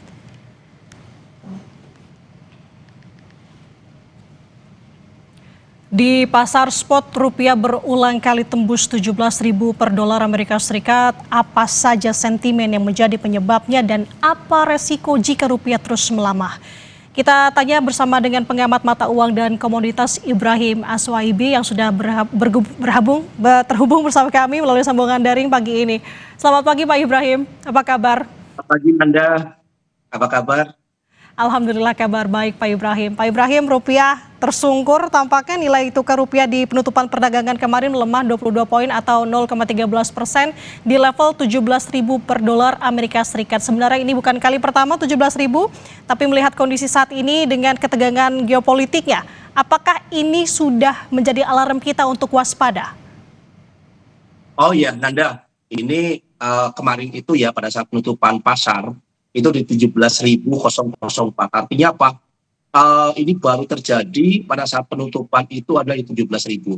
Sebelumnya memang sempat mencapai di level 17.000 lebih, tetapi ditutup karena intervensi Bank Indonesia ini di bawah 17.000. Nah rupanya kemarin Bank Indonesia melakukan intervensi itu cukup masif juga, tetapi kekuatan intervensi ini tidak seindah yang diinginkan oleh Bank Indonesia, sehingga rupiah ini bercongkol di 17.000-an. Nah, apa sih yang menyebabkan mata uang rupiah ini terus mengalami pelemahan? Ya, salah satunya adalah faktor secara geopolitik yang di Timur Tengah ya dan di Eropa. Kita melihat di Timur Tengah sendiri bahwa Selat Hormuz ini sudah kelihatan bahwa Selat Hormuz sampai saat ini masih dikuasai ya oleh Iran, dan ini pun juga mengalami penutupan, walaupun penutupan itu tidak selamanya ya, hanya negara-negara tertentu yang bisa masuk melalui Selat Hormuz, terutama adalah negara-negara yang pro dengan Iran. Nah, kedua itu ada selat ya di Yaman, itu namanya adalah Selat Bab el Mandeb, yaitu di mana selat sempit antara Laut Merah ya dengan Teluk Aden. Nah, ini di sini ini adalah salah satu transportasi yang begitu masif juga, karena Arab Saudi, tanker-tanker kapal Arab Saudi itu hampir 4,658 juta barel per hari itu melalui Selat Bab el Mandeb. Ya, kenapa? Pada saat Selat Hormuz ditutup, ya kemudian Arab Saudi mengalihkan ya transportasinya adalah melalui Bab el-Mandeb ini. Nah sehingga apa? Pada saat Houthi ikut perang ya melawan Iran dan Amerika dengan sendirinya, selat tersebut ini ditutup. Nah dengan tutupnya ini membuat harga minyak ya Brent crude oil kemarin ini sempat mencapai di level tertingginya, yaitu di level 112. Bahkan kemarin ya mencapai di level 115, walaupun pagi ini itu baru dibuka kembali di 108,26. Intervensi Bank Indonesia ini kewalahan ya, karena apa? Lagi-lagi pada saat harga minyak mengalami kenaikan berarti Indonesia harus mengimpor lebih banyak lagi. Apa yang lebih banyak? Dolarnya. Sehingga apa? Indonesia harus mencari dolar yang cukup banyak untuk melakukan impor BBM. Harus ingat bahwa minyak mentah yang diimpor oleh Indonesia itu adalah 800 sampai 900 ribu barel per hari. Artinya apa? Ini akan membuat kebutuhan dolar yang cukup besar, sehingga ini yang melemahkan mata uang rupiah. Nah di sisi lain pun juga tentang masalah defisit anggaran ya, pemerintah kemarin menginformasikan bahwa anggaran kemungkinan besar akan dikurangi ya, kecuali adalah MBG, kemudian Koperasi Merah Putih dengan Alutsista. Nah kemudian kemarin pun juga sudah ada informasi bahwa MBG yang tadinya 6 hari akan dikurangi menjadi 5 hari ya untuk kegiatannya. Nah ini pun juga sebenarnya sudah cukup bagus, tetapi apakah dengan MBG kemudian Koperasi Merah Putih dan Alutsista ini dikuranginya hanya sedikit, ini bisa untuk menahan laju ya untuk pembelian minyak mentah dari luar negeri. Apalagi kita harus melihat bahwa cadangan minyak kita itu hanya 21 hari, yang kemungkinan besar ya dalam pertengahan April ini akan habis, dan ini yang akan membuat apakah pemerintah ya akan di sini akan menaikkan bahan bakar minyak atau tidak. Ini tergantung dari pemerintah sendiri, karena menurut saya bahwa 92 barel per hari ya ini sudah melampaui batas, dan kemungkinan besar defisit anggaran ini pun juga akan melebihi 3%. Itu Nanda. Oke, dengan kondisi ketegangan geopolitik yang tadi disampaikan oleh Pak Ibrahim, melihat rupiah tembus di angka psikologis 17.000, apakah ini menjadi titik keseimbangan yang baru ke depannya, Pak Ibrahim?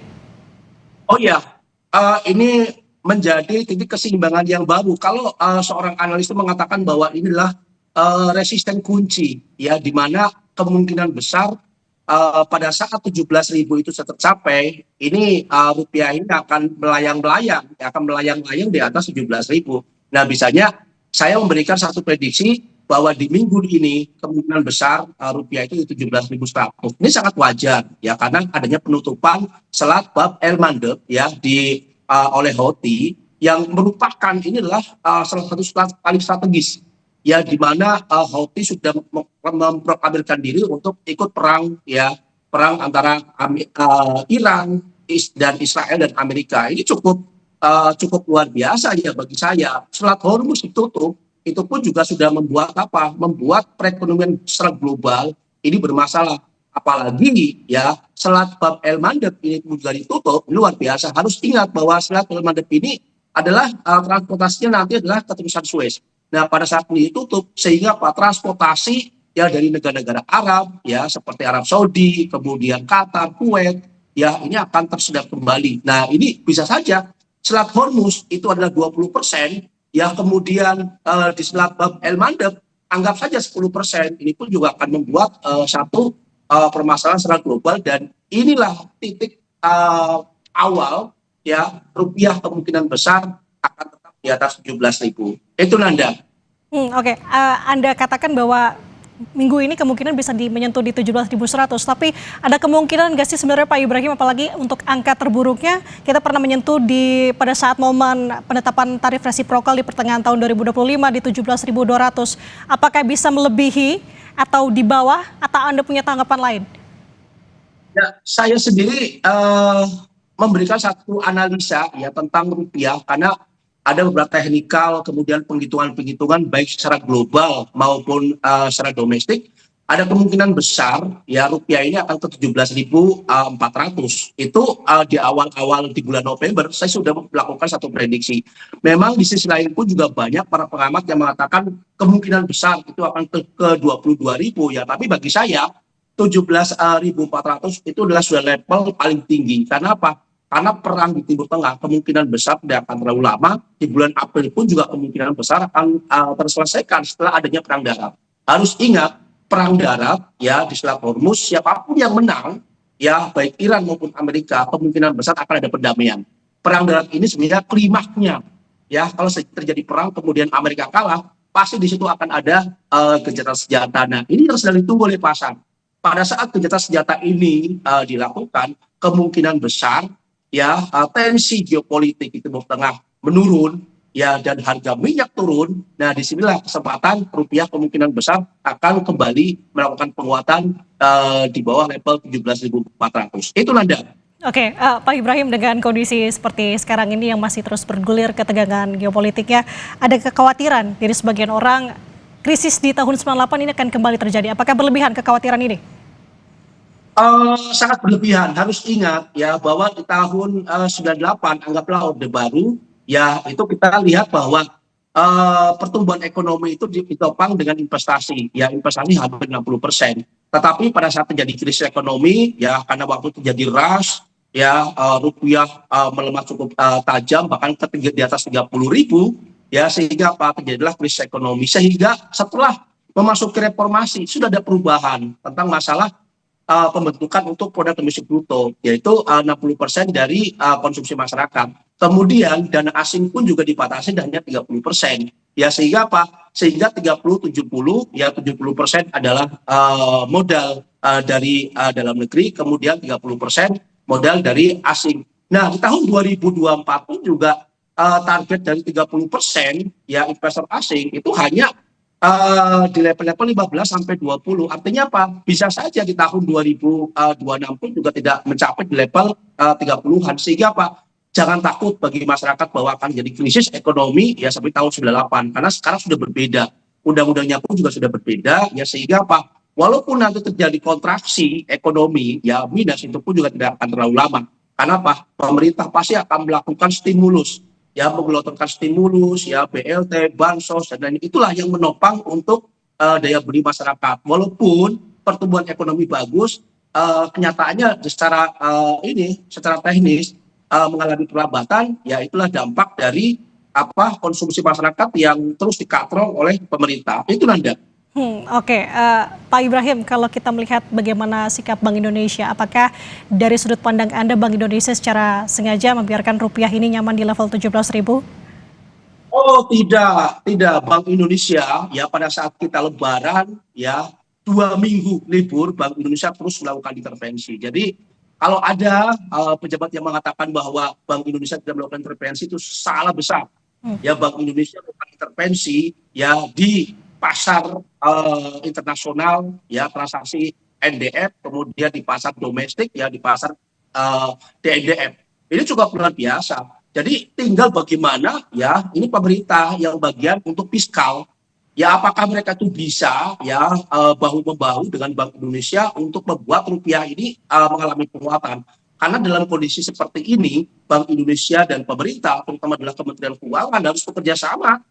Ya, kerjasama yang apik. Bagaimana ya tugas dari Kementerian Keuangan itu bagaimana mendapatkan pajak yang sebanyak-banyaknya ya untuk menutupi defisit anggaran. Ya, sedangkan Bank Indonesia itu khusus moneter, yaitu adalah melakukan intervensi.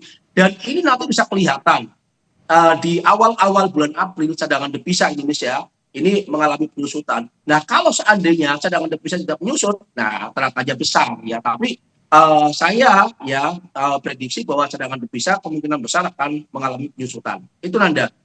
Oke, berarti tampaknya yang paling besar di sini yang berpengaruh adalah perang yang terjadi di Timur Tengah saat ini. Nah, sebenarnya apa dan mengapa perang di Timur Tengah ini memberikan tekanan besar bagi rupiah, Pak Ibrahim? Tapi kita tahan dulu jawabannya. Kompas Bisnis akan kembali usai jeda. Tetaplah bersama kami, saudara.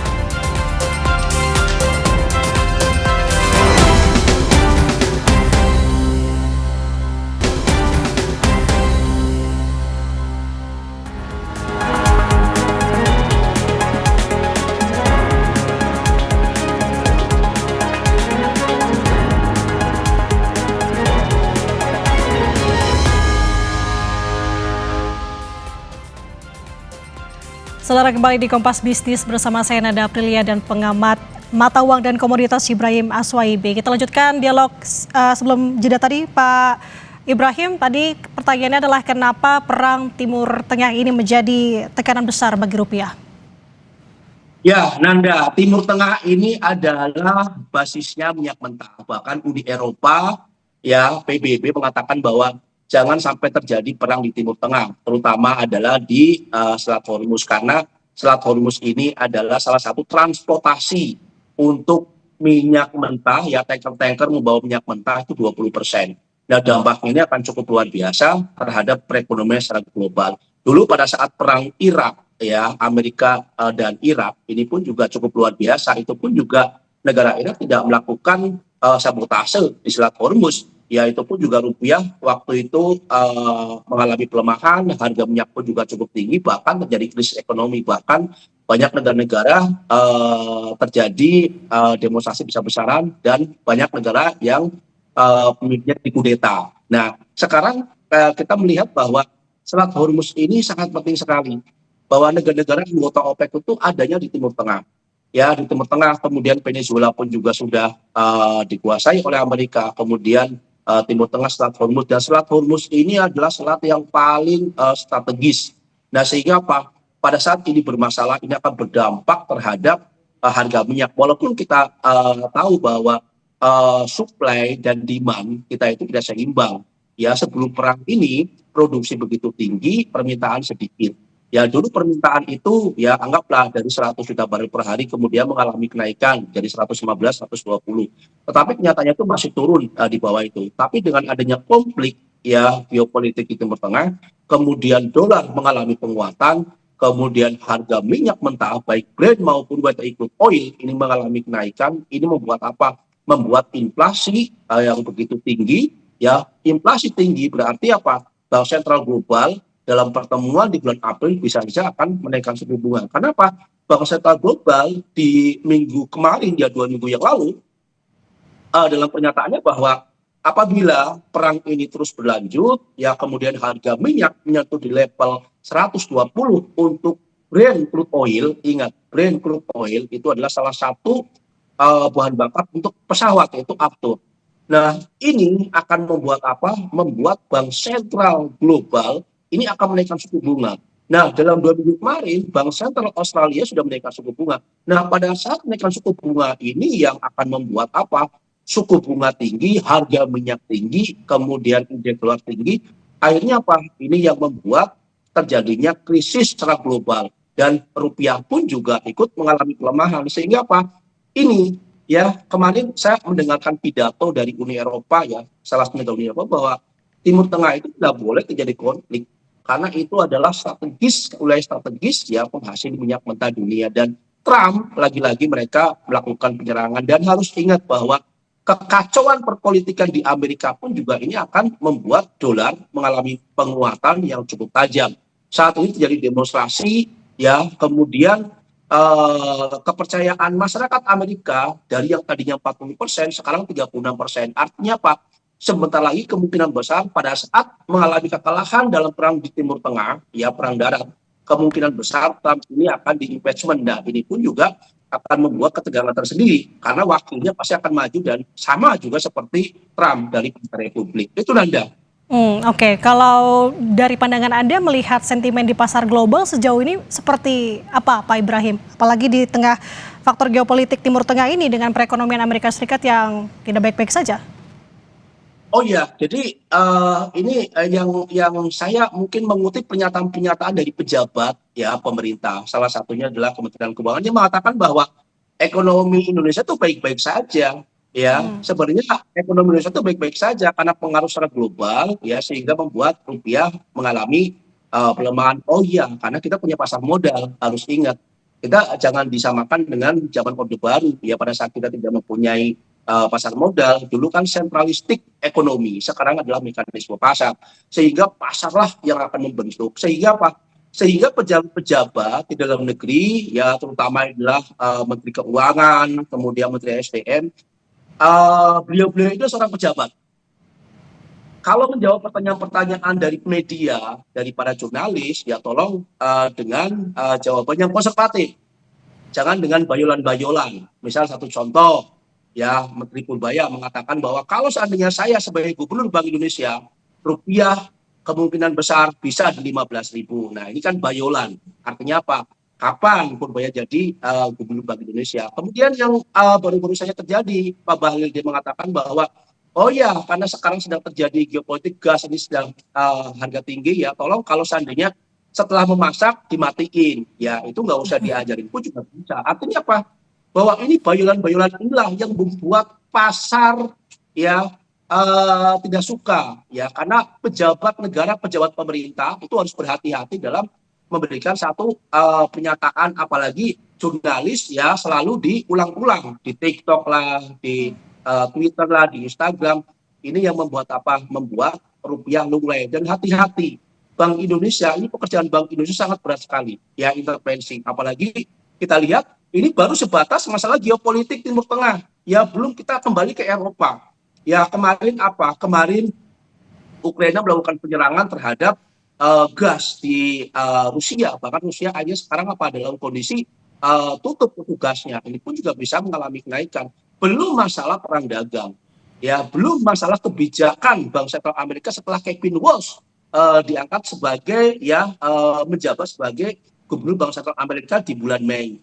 Nah ini yang cukup kompleks ya. Misalnya pemerintah di sini pejabat-pejabat harus berhati-hati ya dalam memberikan satu pernyataan-pernyataan kalau bisa bersifat konservatif. Ya, kita bicara padanya aja ya seperti pejabat-pejabat sebelumnya. Itu Nanda. Baik, kita akan lihat bagaimana dinamika ke depannya. Pak Ibrahim, terima kasih atas waktunya bersama dengan kami di Kompas Bisnis, pengamat mata uang dan komoditas Ibrahim Aswaib. Sehat selalu Bapak. Assalamualaikum. Ya, terima kasih Nanda. Saudara, Bank Indonesia kembali menahan suku bunga acuan atau BI rate sebesar 4,75% dalam rapat Dewan Gubernur 16 sampai dengan 17 Maret 2026. Keputusan ini diambil untuk bisa menguatkan nilai tukar rupiah dan mendorong pertumbuhan ekonomi nasional.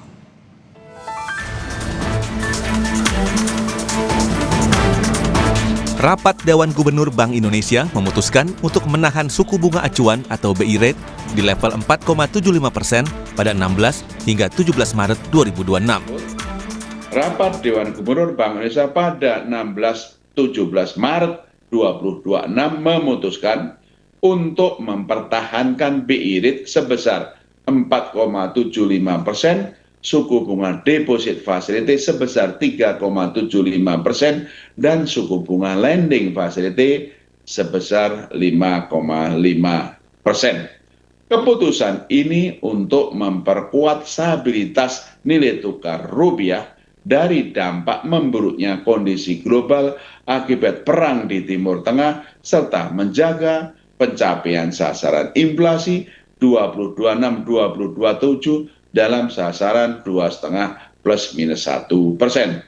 Bank Indonesia akan terus mengoptimalkan berbagai instrumen kebijakan moneter untuk memperkuat ketahanan eksternal dari kemungkinan eskalasi perang Timur Tengah, termasuk menempuh langkah-langkah penyesuaian yang diperlukan guna tetap konsisten dalam menjaga stabilitas perekonomian nasional.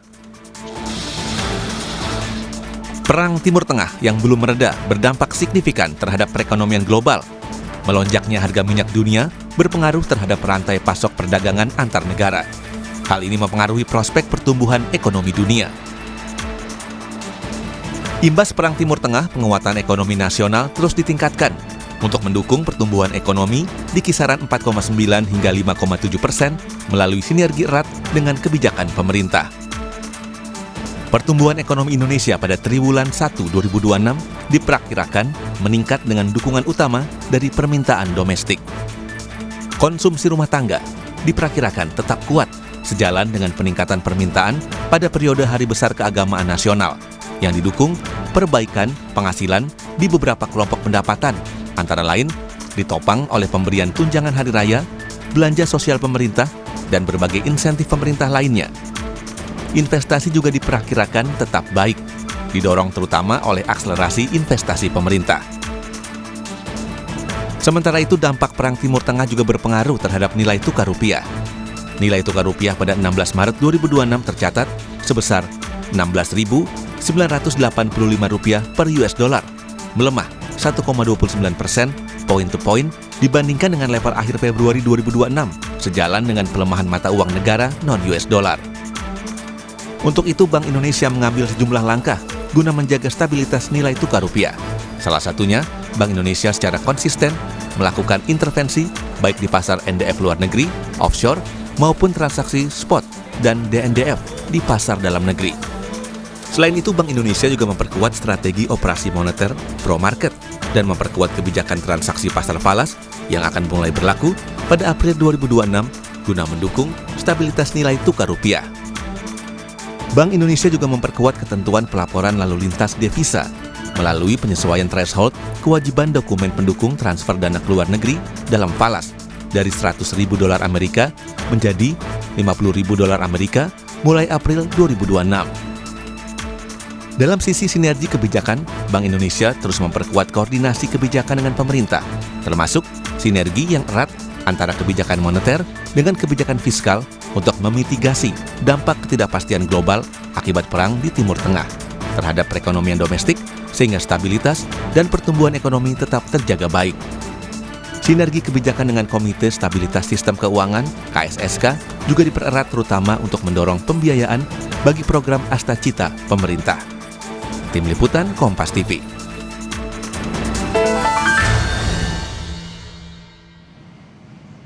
Sapa Indonesia Pagi akan kembali usai jeda, saudara. Jadi tetaplah bersama kami.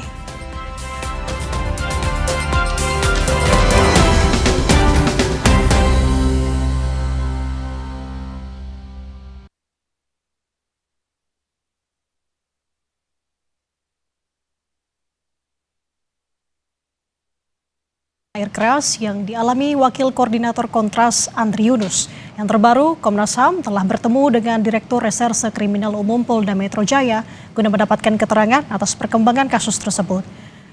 Dalam pertemuan yang berlangsung selama 3 jam, Komisioner Pemantauan dan Penyelidikan Komnas HAM, Shaulin Siagian, bilang Komnas HAM telah mendapatkan keterangan dari Direktur Reserse Kriminal Umum Polda Metro Jaya, Kombes Pol Iman Imanuddin, atas perkembangan kasus penyiraman air keras terhadap Andri Yunus. Komnas HAM mendorong agar polisi dan juga TNI terus melakukan pendalaman kasus, termasuk dengan mengetahui apa atau tidaknya keterlibatan pihak lain. Rencananya, saudara, Komnas HAM juga akan bertemu dengan perwakilan TNI untuk membahas kasus ini.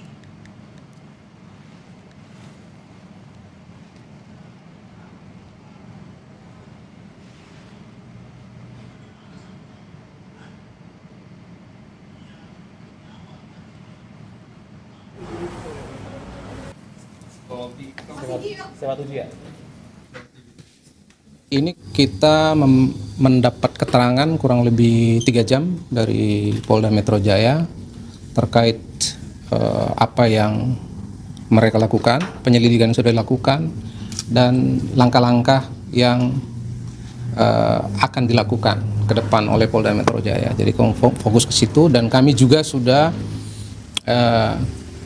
mendapatkan informasi banyak hal dari Polda Metro Jaya. Kami pikir sudah cukup.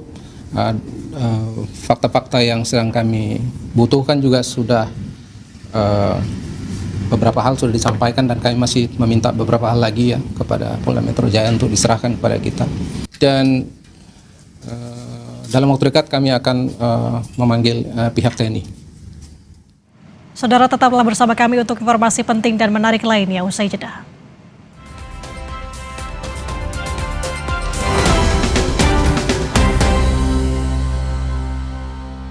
Kenali polanya, batasi ruangnya, biarkan fakta bicara. Tidak ada kejahatan yang sempurna. Dalam Borgol, ikuti pada jam-jam berikut, live di Kompas TV. Rumah itu penting untuk kita semua. Bisa bayangin nggak kalau kita nggak punya rumah? Mau pulang kemana, ayo? Nah, kalau rumah komika, apa isinya? Ya komika lah. Komika mah nggak perlu diwakilin. Udah pada pinter bersuara. Untuk jadi komika, butuh banyak belajar dan harus terus update, bukan sekadar lucu. Siap-siap lagi deh kita ramein rumah komika. Gak pakai stres, kita ketawa bareng saja di Suci 12.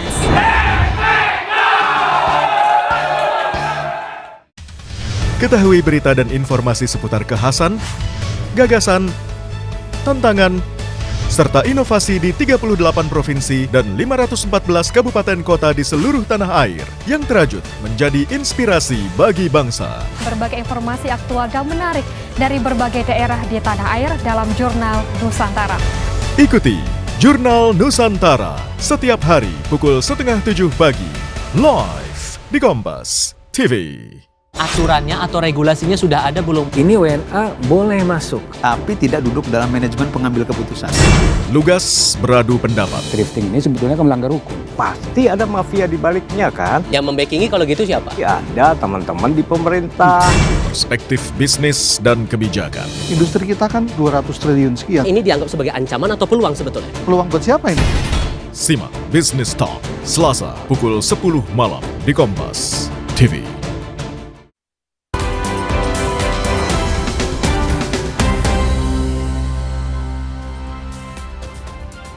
Anda berada di paruh akhir Sapa Indonesia Pagi. Saudara, informasi dari laga final FIFA Series 2026 meski tampil dominan sejak awal laga, Indonesia harus menyerah 1-0 di tangan Bulgaria. Timnas Indonesia harus menyerah di tangan Bulgaria pada final FIFA Series 2026 yang digelar di Gelora Bung Karno, Jakarta, meski tampil dominan sejak awal laga. Skuad Garuda harus kebobolan setelah pelanggaran Kevin Dix tidak membentur mister gawang. Di menit ke-86, usaha restart terjaga hingga laga usai. Kalah dari Bulgaria di final FIFA Series, pelatih timnas John Hertman bilang sejatinya timnas bermain lebih baik meski berstatus underdog. Pelatih asal Inggris juga bilang strategi dan taktik yang diinginkannya sudah dapat dieksekusi pemain dengan baik. Hanya saja, keberuntungan belum berpihak kepada skuad Garuda. Selamat malam, terima kasih. The performance tonight, I think we can take positives. I think as a collective, we committed to a level of physicality, we committed to a style of play, but we came up short. And I think when you perform at that level and the game is there for the taking, you have to take it. That tonight had to be a win for Indonesia. Bulgaria are the 80th ranked team in the world, but I thought on the night Indonesia were better. Congratulations to Bulgaria. Sementara itu, bagi supporter timnas, meski kalah, permainan timnas Indonesia secara umum dinilai membaik. Supporter pun mengaku tidak sepenuhnya kecewa. Cuma karena kesalahan kecil aja sih. Sebenarnya Indonesia udah bagus aja, udah bagus banget itu permainannya. Iya, udah bagus banget. Kecewa enggak sih? Karena menurut saya sih untuk pertandingan kedua masih ada chance untuk lebih baik lagi gitu kan. Karena lawannya juga kan kita tahu rankingnya lebih besar di Indonesia kan. Jadi menurut saya wajar aja sih. Saya sangat kecewa, tapi jujur saya melihat permainan dari awal hingga akhir Indonesia itu dominan. Tapi saja menurut saya wasitnya yang kurang adil dan kurang teliti dalam mengambil keputusan. Tapi saya sangat bangga dengan Indonesia, tapi saya kecewa dengan hasilnya. Suara supporter yang memuji permainan timnas menjadi modal berharga dukungan untuk skuad asuhan pelatih John Hertman untuk tampil lebih baik. Dan saudara, informasi tadi menutup perjumpaan kita di Sapa Indonesia Pagi hari ini. Saya Nanda Aprilia. Dan saya Disla Rasati. Terima kasih atas kebersamaan Anda di Sapa Indonesia Pagi. Sampai jumpa.